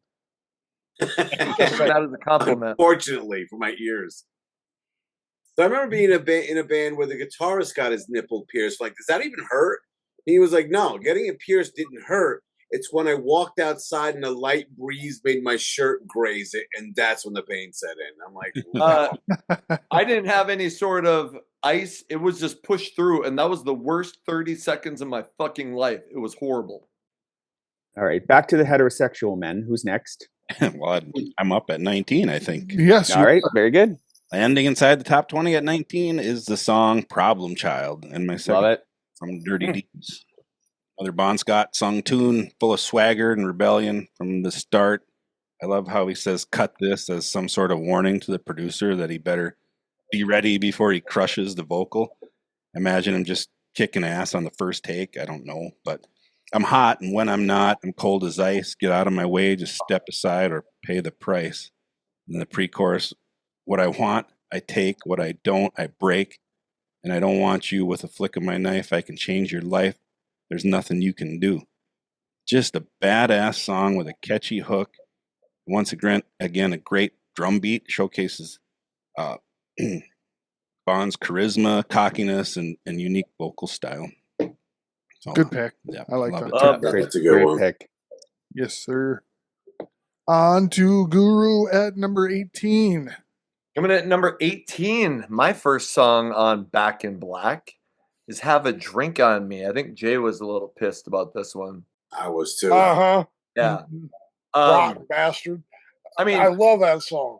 yes. And shit, I mean, it's no surprise that damn near everything on the album was going to go. The thing is, like, since we started this video, it's sold another 1 million copies. This is one of the great lyrics of all fucking time when it gets in the pre-chorus. So join me for a drink, boys. We're gonna make a big noise. Don't worry about tomorrow. Take it today. Forget about the check. We'll get hell to pay. Oh my fucking gosh. There was always this controversy. A lot of people thought that Bond's lyrics got taken or whatever, somebody said, hey guys, here's some stuff from Bond. Here's his lyrics, because it was, they said, no, we didn't use any of Bond's lyrics on that album. But damn it, sometimes I hear some of the lyrics like shit from Shook Me All Night Long. She was a fast machine. She kept her motor clean. She was the best. Anyway, I feel like that sounds like a Bond lyric. And Have a Drink on Me. Damn, one of the classics off that fucking album. That's my next pick. Did you ever play the drinking game to go along with that? Oh, yes. What, like a specific? time they I mean, say I'm sure I drink? drank to everything. So Every time they say the line, have a drink on me, either you take a swig of your beer or you down a shot. yeah, Oh, God. Shot, Jesus Christ. yeah. I don't My know. liver. Shot might be kind of hard. Yeah. Okay. You don't remember a whole hell of a lot after that shit. You don't Nah. remember the end of the song. Shit, I barely remember the 90s. Well, after that little strip club story you had, that's probably a good thing. Okay. We're on to number 17 with Ryan. Back to Fly on the Wall is where I got Sink the Pink. Could very well be one of my Brian Johnson most favorite songs. I wonder what that's about. Yeah. I know, it's such deep lyrics. Yeah, very deep. You know I like that shit. So I know you do. there you have it. Back to Fly on the Drew was drinking. He couldn't make a joke. Sink to Pink is a great fucking song. And yes, the lyrical content is sexual as Suspect usual, at best. but awesome. Love that song. I do too. Great song. Anybody else got anything before we move on? Without that, we go to number 16 with Jason. All right. Now there's a live version of this song on If You Want Blood, and that's the one I prefer. And it is Whole Lotta Rosie. And you know, in a lot of the music and the genres we listen to, it's all about hot women and gorgeous women and 17-year-old women, whatever. But oh no, not Bon Scott. Not our guy. This one is about taking care of all the girls, right? And just, you know, from the beginning where it's 42, 39, 56, you can tell she's got it all. And then down a little more is where are we here? Ain't no fairy story, ain't no skin and bones, but you give it all you got, weighing in at 19 stone. You're a whole lot of woman, a whole lot of woman. And just so you know what 19 stones is, boys, that's 266 beautiful pounds. So good on Bond for just spreading the love, you know? A bottle of Jack Daniels, a paper bag, or turn off the lights, and, well... It doesn't change the mass. Doesn't change the mass. Hey, Just a little guy too. just saying, Roll, right? Roller You know? and flour, and look for the weak. Look for the wet spot. We know what's happening, but good on Bond just to tell us all. And that the live version is just, for me, it's one of those. You know, it's not as blatantly better like I Want You to Want Me, like Cheap Trick's live version is so much better than the studio. But for me, that song just hits so much harder, so much rawer live on the If You Want Blood live album. So that is my number 3. And I will also say how fortunate I was to get my top 3 AC/DC songs as my top 3 on this list. So fuck you all. I was gonna take that. That was one where I was like, God, you were so bitter. Yeah, you were so mad. Love that song. Yeah, it's a great tune. Good song. Yes, and all women need love. All women. Absolutely. Bond just a humanitarian at the end of the day. That's right. That's right. How generous. There's givers and takers. Bond was a giver. Absolutely was. I mean, in his favorite charity, Save the Whales. Yep. But shoot the seals. No, I'm kidding. I shoot all the seals. Save that big bad funky whales. Okay. Well, we're done with that one. We'll move on to number 15. That is me. And I chose Big Gun off of Last Action Hero soundtrack. I absolutely love this song. The guitar riff is so cool. Learned it on guitar. It's so fun to play. It just kind of moves all over the neck, and it's really cool. Let's see. What else can I say? I don't know. I just can't say a lot about it just because I love it. I don't know why, but it is so catchy. It's the forgotten AC/DC song, dude. It's killer soundtrack. I wanted this soundtrack's one too. great. Me too. Yeah, I know. No wonder you were so angry at the beginning, being last. Well, no shit. But I wanted that one, and I was like, "Yeah, this one's gonna be a while for someone picks it." And then you took it when round 2 was like, "God damn it!" Well, I wanted that song too. As a matter of fact, that would have been my pick. That would have been the next one I made was going to be that song. I kind of figured that, being, you know, we're all pretty entrenched in this music, so it wasn't like it was going to sneak past a rookie. So I'm like, I got to take this song when I can get it. I was like, call. You know what I mean? So that's why I picked it, and I'm glad I did it. Just excellent song. I really like that song too, but I'm shocked it went that early. Yeah, that's what I'm saying. It went perfect timing. Right on. So we are on to Brian with number 14. Fuck did I have again? I don't remember. Let me look at the list here. Oh yeah, TNT of High Voltage. Voltage. I mean, if you want a song that shows exactly what AC/DC was like with Bon Scott, this is the song you play. And I'm surprised Ryan didn't pick it sooner because it's got the oys in it and the whole crowd shit thing. But yeah, it is just a classic AC/DC song. And I always like, you want to see me do my thing? All you got to do is plug me into high. I said high voltage, rock and roll. Great. Such a great song. One of my favorites by them.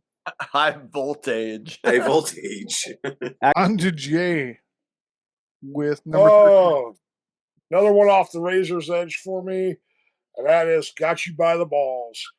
I mean, it's a killer groove, killer song, and who doesn't love a tune about a hooker? I do. I mean, 3. Yeah, yeah. absolutely. It's the American way. Balls. Love that. Yeah, everybody loves that. That's a great wedding song, eh? Hell yeah. Yeah. It might be in Arkansas, but I mean, Yeah. there has to be something on Google. We'll have to look into it. Cool. Hey, rock and roll ain't easy. If it was, we'd call it your mom. Whoa. Oh boy, mom jokes. Yeah. Hey, it's a nice breakup from the dick joke, so Well, true you enough. gotta appreciate he put in the effort Barely. to branch out slightly. Keep my mother out of this, Guru, and I'll keep my dick out of your mother. Barely. There he goes. There's this comfort dog. You know, the only boobs he gets to play with anyway, and there's 8 of He them. loves There it. you go. All Gets right. to pinch some nipples while he's on the list. Yeah. You gotta eat boobies. Yeah, there it is. big. All right. Look at Charlie's face. Killed me. He looks like the Exactly. Garfield cat that used to be stuck to the back window of a car in the 80s. Let them make fun of me, fuckers. Okay, I'm sorry. Just keep going. Moving Who's on, going? we move on to number 12 with Bergie. This is where I say, come on, love me for the money. Here's where I pick Money Talks from the Razor's Edge. I just love this song. It's catchy as hell. We got a couple of cool facts about it. So it actually is their highest charting single ever in the United States on the Billboard Hot Oh. 100. Number 23 in early 91. Even though they're one of the best-selling rock bands of all time, they never had a top 10 hit, making Money Talk their biggest mainstream success on the chart. Another fun fact, during the tour, they would shower the crowd with Angus bucks, with the $100 bills with Angus's face on them, instead of Benjamin Franklin's. And Yes. any chance anybody's got one of these in your I do collection? not. You do, Ryan?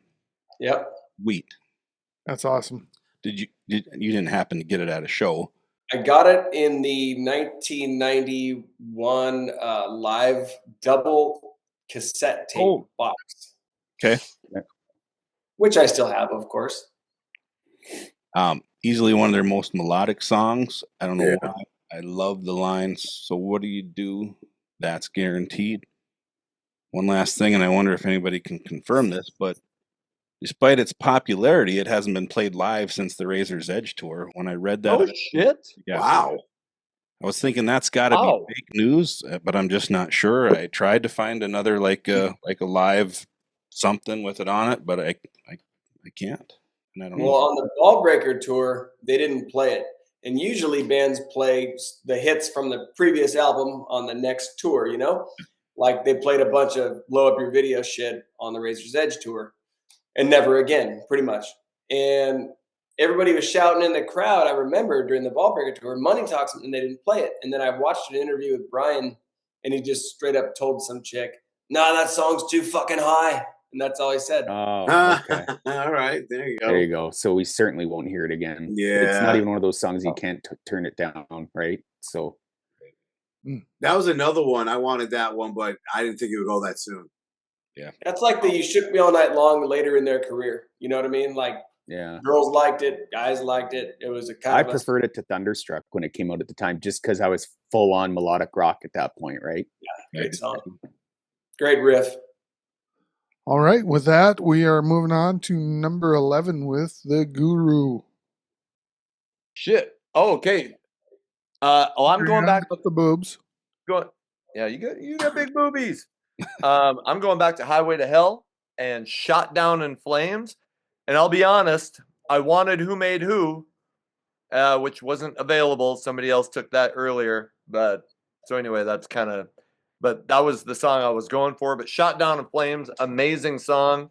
And it's, it's about Bond going out and trying to pick up chicks, but for whatever reason, getting shot down. So here's a kind of a cool line. She was standing alone over by the jukebox like she's something to sell. I said, baby, what's the going price? She told me, go to hell, shot down in flames.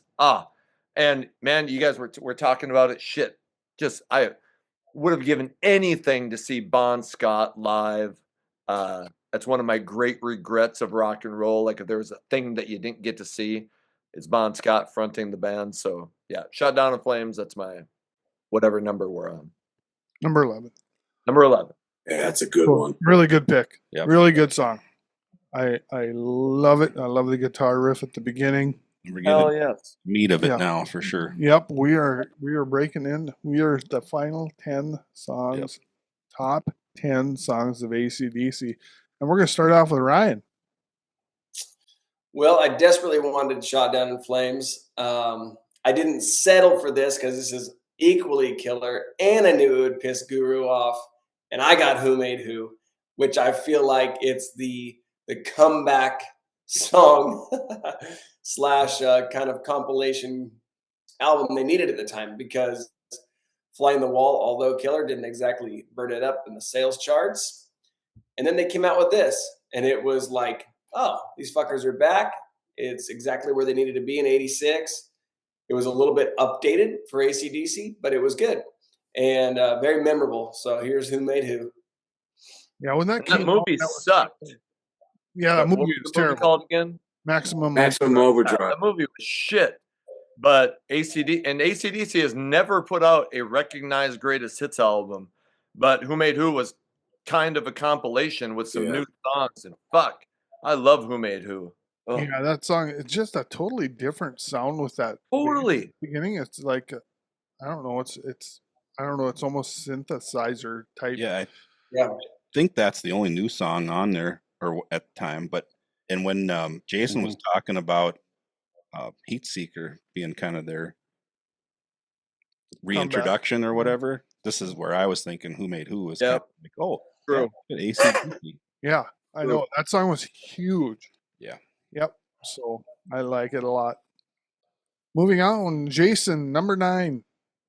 Number 9 for me, and my number 2 is another Bon Scott. Well, they all are, like I keep saying, but is their homage to Sin City, and that is Sin City off Power Power. Age. Oh, sorry, Power Age. Our age. I don't know. I just like the 2 words.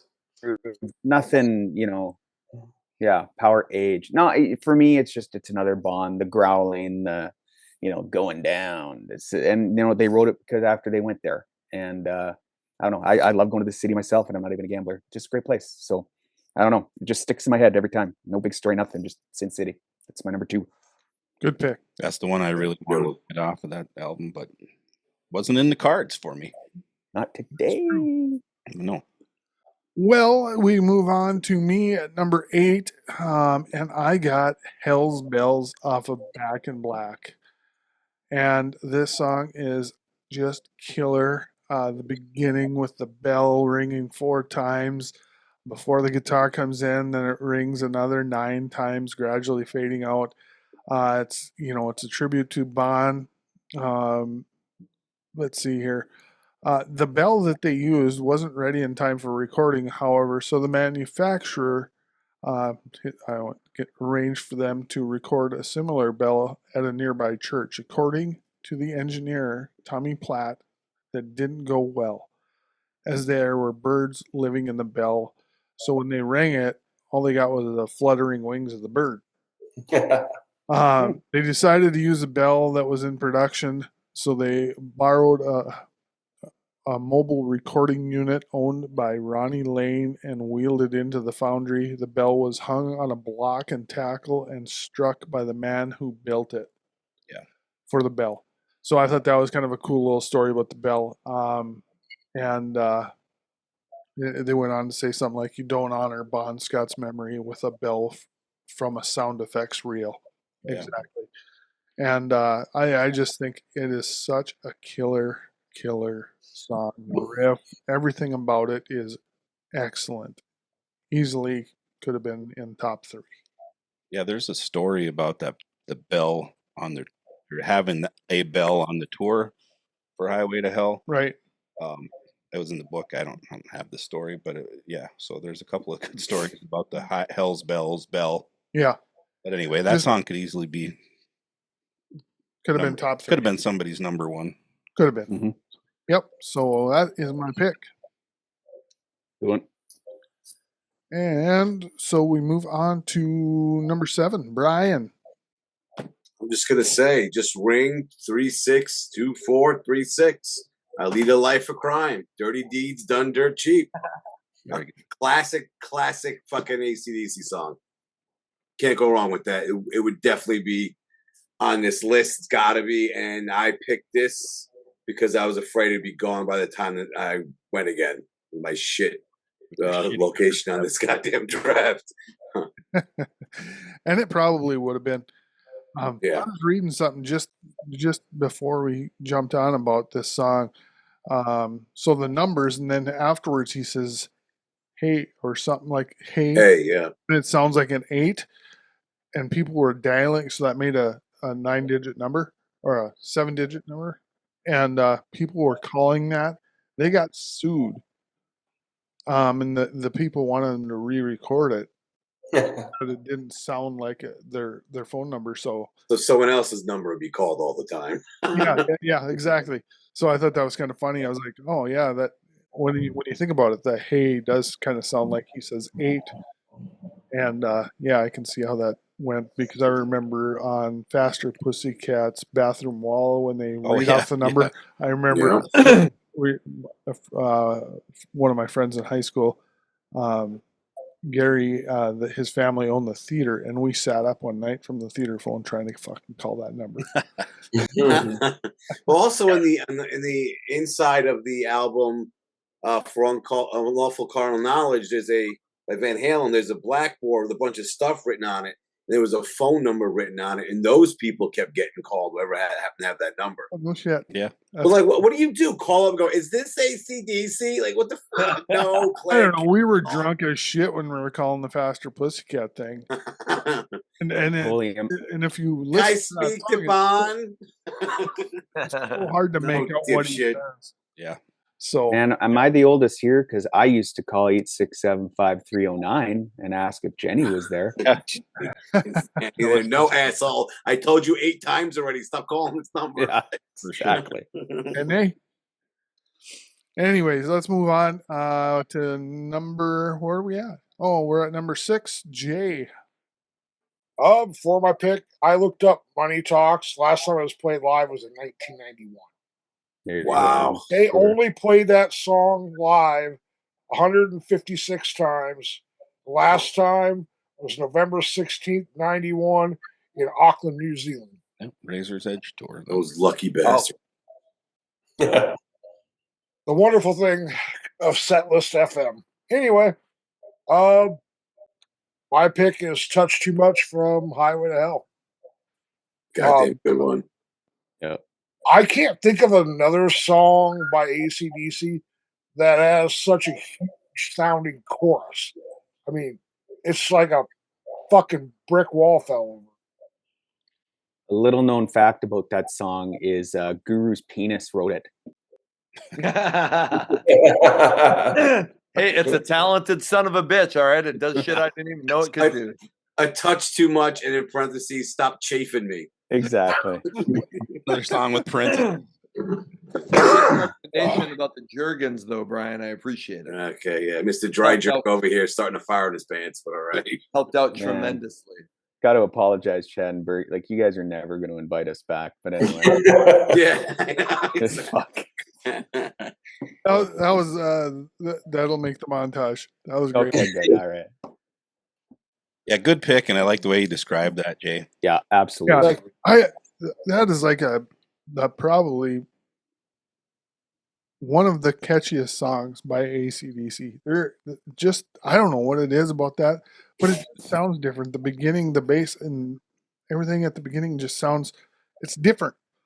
Well, the first verse of that song, I mean, it's a radical departure from the rest of the song.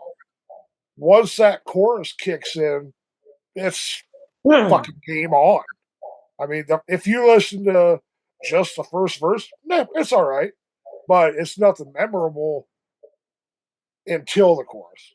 So Yeah, I think it's an underrated song. I mean, it went really high on our list, so it kind of surprised me that it went that high because I would have picked it probably if it was available at my turn. I would have probably picked that because that's probably besides Highway to Hell my second favorite. well, song. that and the other reason I picked it as high as I did is that might be my favorite Angus Young guitar solo.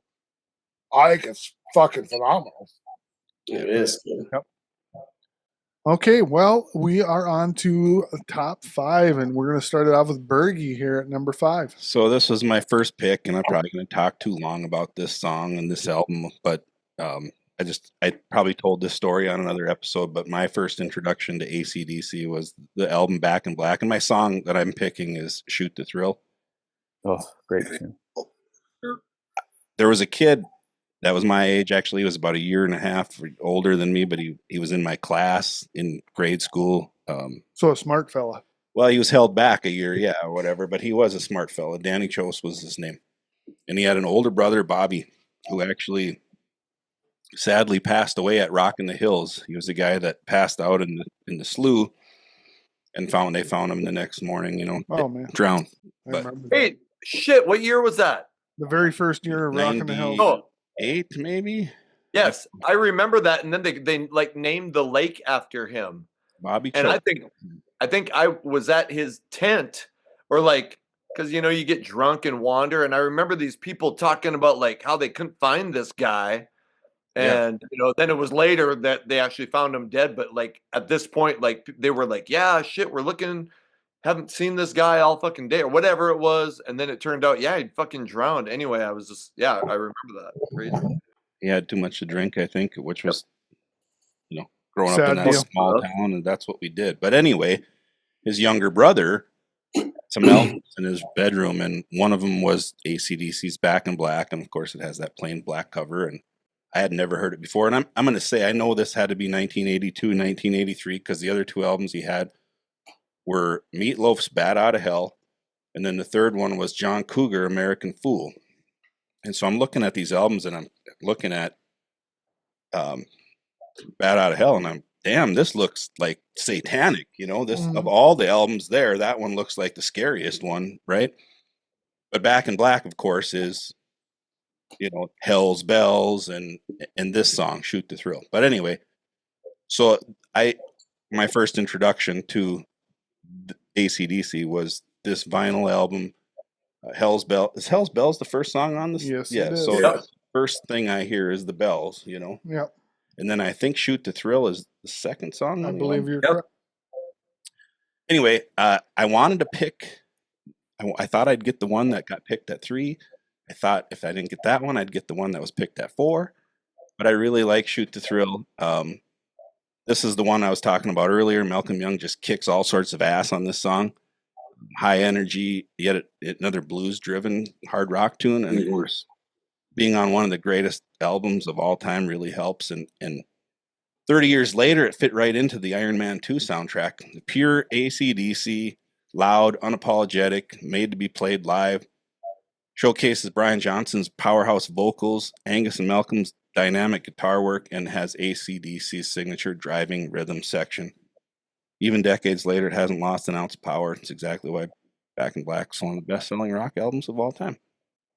This is the song I wanted. It would have been my first pick. And I thought it maybe get picked in the second round. And when you picked it, I'm like, oh, that motherfucker. First he rigs this shit, and then he takes my goddamn song. Yeah, But the funny thing you say that, because with Iron Man, someone put a video together. It's a clip from the Star Wars show Book of Boba Fett. And it's that song playing in a scene where Boba Fett is fucking up stormtroopers left and right. And it works so goddamn well. Because it's like, I got shooting going on, and you see like a bomb drop, and then you hear the lick kick in, and then he starts shooting everybody, and the song is just killing. Oh, it's so well done. But yeah, that song is fucking awesome. I love it when people do those things. Make that. Yeah, it matches the what's going on in what you're looking at. And it's like, God damn, this guy should get a job doing They have this. more time. They have way more time than I do. Oh yeah. No. Okay, that is a great pick. Well, all of these are great picks. We move on to number 4 with Guru. Okay. So I got what I'm pretty sure I've always said is my favorite AC/DC song. It's A Long Way to the Top if you want to rock and roll off the High Voltage album. Voltage. High Voltage. What's fun about these videos and this whole process is I think the draft process is just fun as shit. I'm always sitting there going, "Oh fuck," and so you come up with a strategy. So I was thinking, I'm like, nobody's gonna take It's a Long Way to the Top right away. Maybe it will fall to round 2. So I damn near didn't take it because I thought about taking Shoot to Thrill. And If You Want Blood would have been there. I knew Highway to Hell and Back in Black were going to be gone. If You Want Blood would have been there or Shoot to Thrill, I might have gone with one of those two, even though they're not, even though It's a Long Way to the Top is my favorite. But I took it because I'm like, fuck, I don't know. I'm not 100% sure it'll be there for my second pick. So anyway, I love the idea of the strategy and trying to game plan and figure out where other people are going to go with their picks or not. So anyway, I did take my favorite song from AC/DC, number 1, and I'm glad I got it, but it was hard to lose Shoot to Thrill. That's one of the most iconic, fucking it was on the Iron Man soundtrack. It's a Long Way to the Top. I don't know if it gets a ton of credit. It's one of the earlier songs, but fuck, I love that bagpipe. I love the lyrics. And I've always loved songs that are about being on the road and the highs and the low. Like Wanted Dead or Alive is a great road song.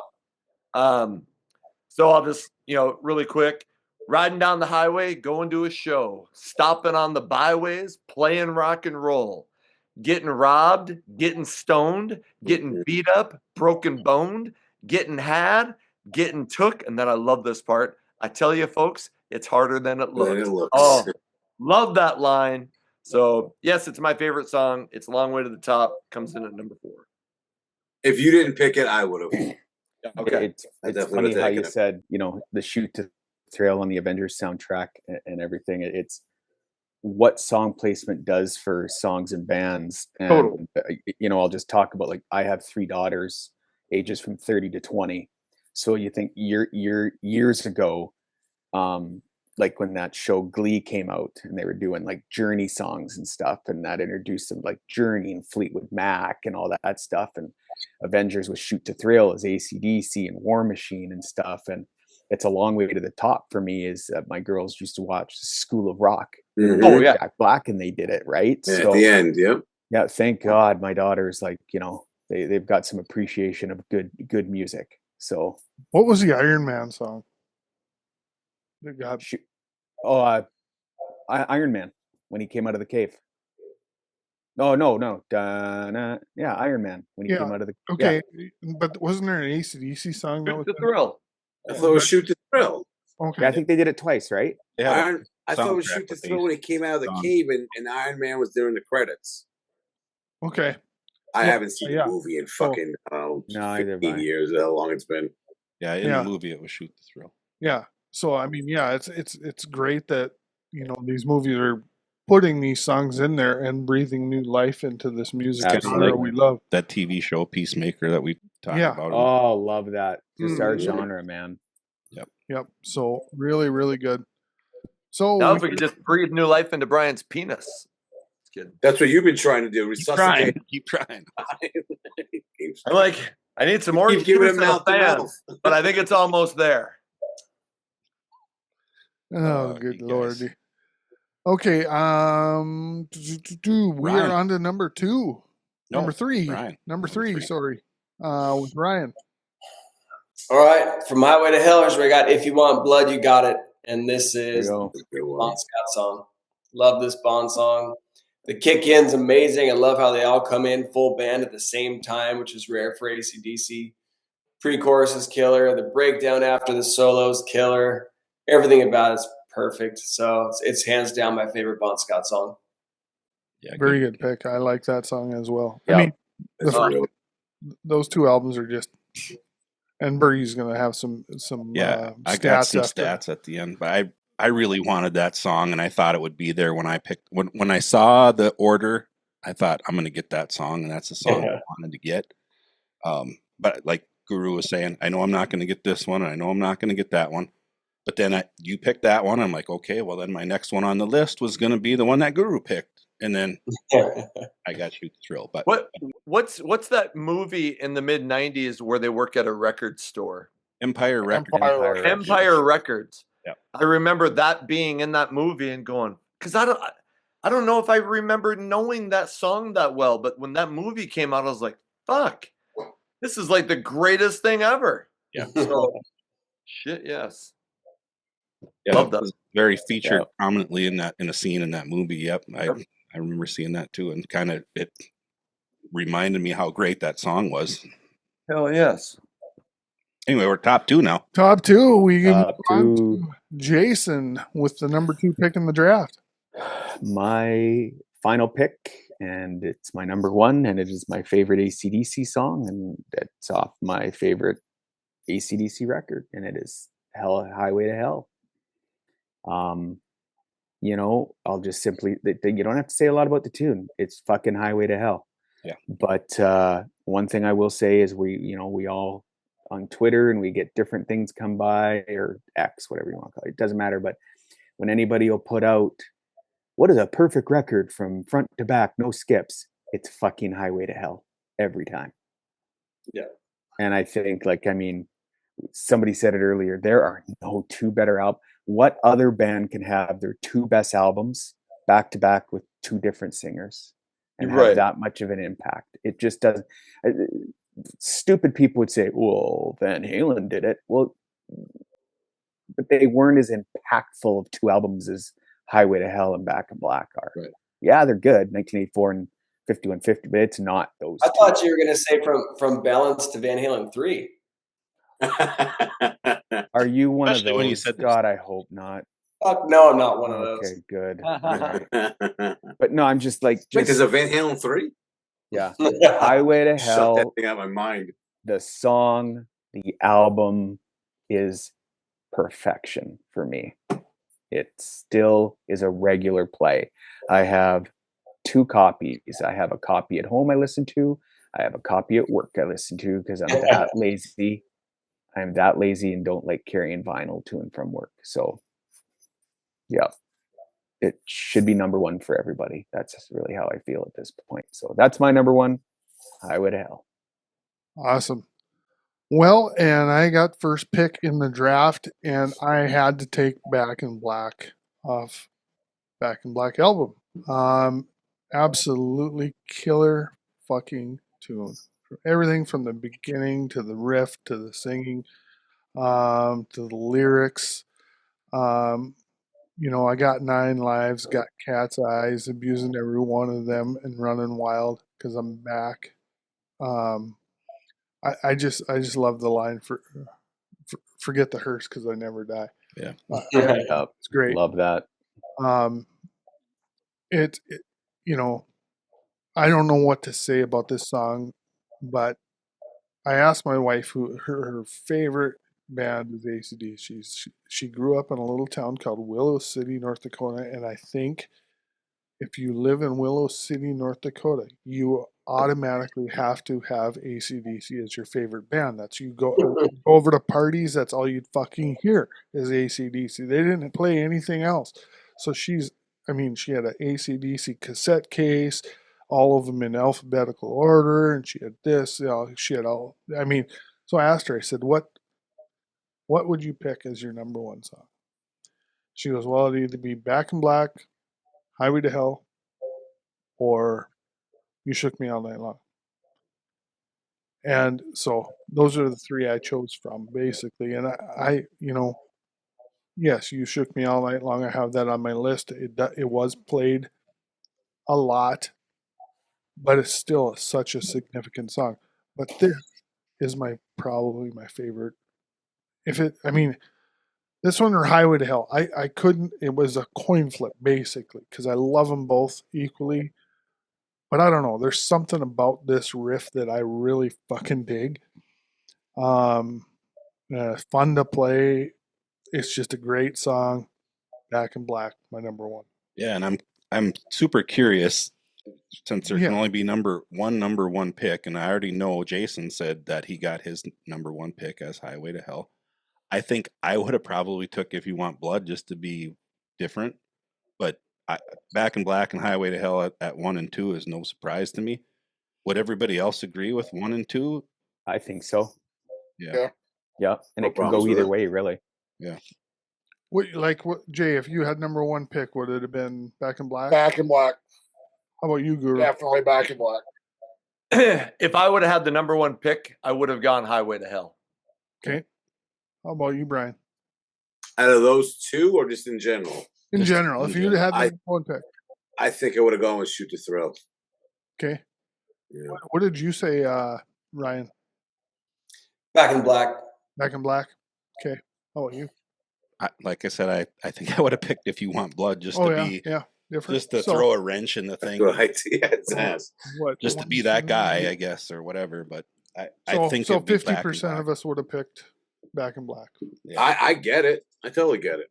Yeah. So And maybe even Hell's Bells, because like I said, that was the first thing I heard, and I was like, "Holy fuck!" I mean, at 10 or 12 or whatever I was kind of blown away by it. And I was going to mention this. This was my introduction to it, and it was in God. So we had in Roulette, we called it the old school and the new school because they had built onto the old school, and eventually the old school got tore down. But this was still in the old school. It was, you'd walk down these dungy fucking hallways down in the basement, and you had those big pipes with the insulation around them and shit and asbestos every fucking place. And we had a little tiny music room, and a kid named Joey Graber brought this album in, and we put it on a cassette, and we played it. We were kind of, there's like 4 or 5 of us over in the corner, like boys. And he played this, and I was like, holy shit, what is that?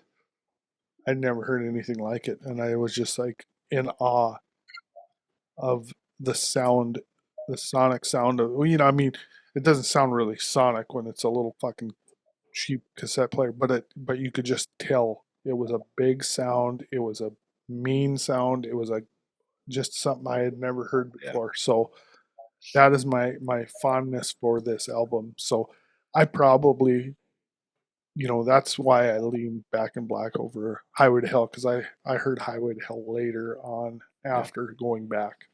So I got some statistics, and then we'll let you guys go. Guru brought this up when we did the Kiss episode. Man, I wonder what the breakdown was. So when I edited that episode, I did it on the ticker, like how many songs from each album and whatnot. With AC/DC, we had Bon songs and Brian songs. And as I was counting them up, I'm like, this is going to be dead on 25, but it was actually 24 Bon songs and 26 Brian songs. Wow.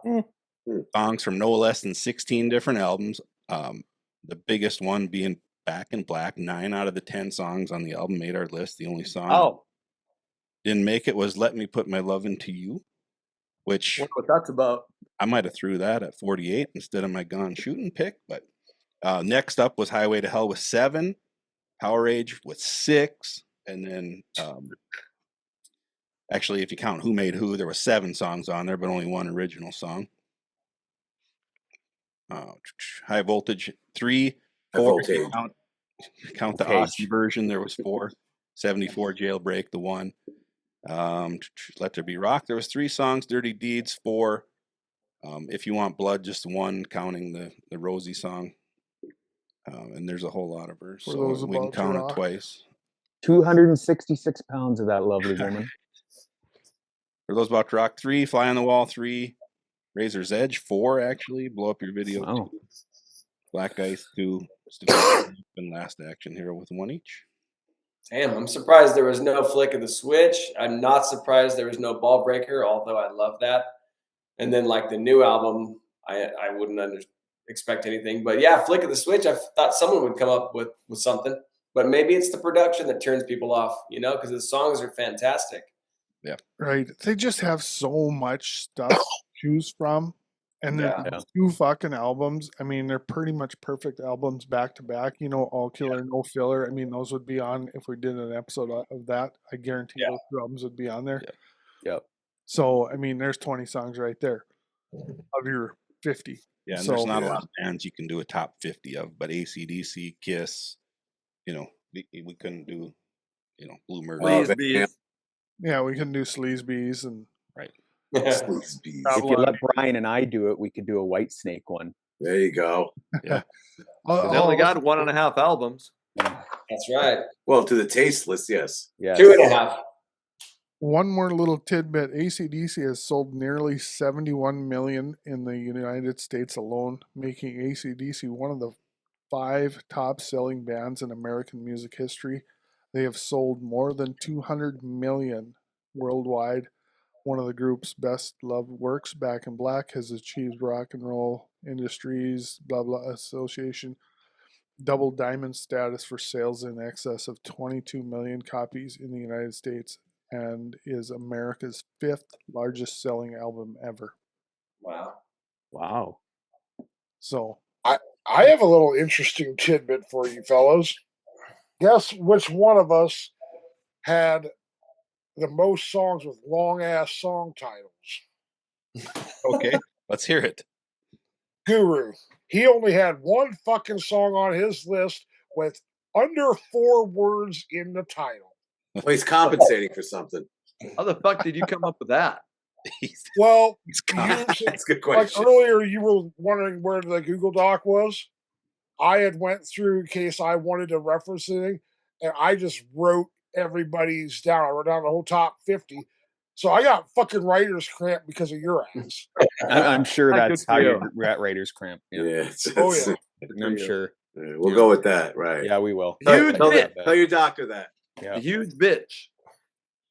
Cool. Awesome. Well, thank you guys for Yes. joining us again. Absolutely. Thanks, guys. Thanks for having us. Thank you guys for gracing us with your presence and knowledge. It was a great Dick jokes. Dick jokes. I Masturbation mean, jokes. There's never a shortage of those. Hey-oh. Hey, fireworks. How the hell did you do that, G? Whatever. Anyway. Oh, look at that. Laser. They got a laser show. Laser beams. And Ain't much to Jay, impress, hey, does it? this is for you. Freaking lasers. awesome. It's a rock show now. Nice. Love it. Anyways, we Can't thank you guys enough. very, very, very much, and we're gonna do it again. We'll think of some other band, and we'll do it again. And hopefully Brian gets picked a little higher on the list, so he doesn't get his butt hurt. Next time he'll pick the fucking snake draft just in case. Oh, we'll just Yeah, I right. still don't think the snake draft is the right thing to do because you get 2 picks in a row, but then you don't pick for fucking ever. Well, only if you're 7 and Yeah, I 1. didn't pick for fucking ever Whatever. the whole time. What are you talking about? Well, Yeah, every it'll be- 6 picks Yeah. instead of 12. We're not even there yet. 13. Yeah, we'll discuss further down the road. Yeah, the viewers don't want to see this shit. They don't know how the sausage is made. Well, with that, thank you to all our guests. We'll put up their information where they can be found when we do introductions, so you'll know where everything's at. Thank you so much for joining us. We appreciate all the viewers, anybody who watches. Like, subscribe, do all that fun stuff. And you got any final words? Thanks for watching. We'll see ya. Thanks, Thanks. guys. Yeah, Awesome. thank you. And we called it Power Rage Again, is like what Malcolm said earlier, because we had that,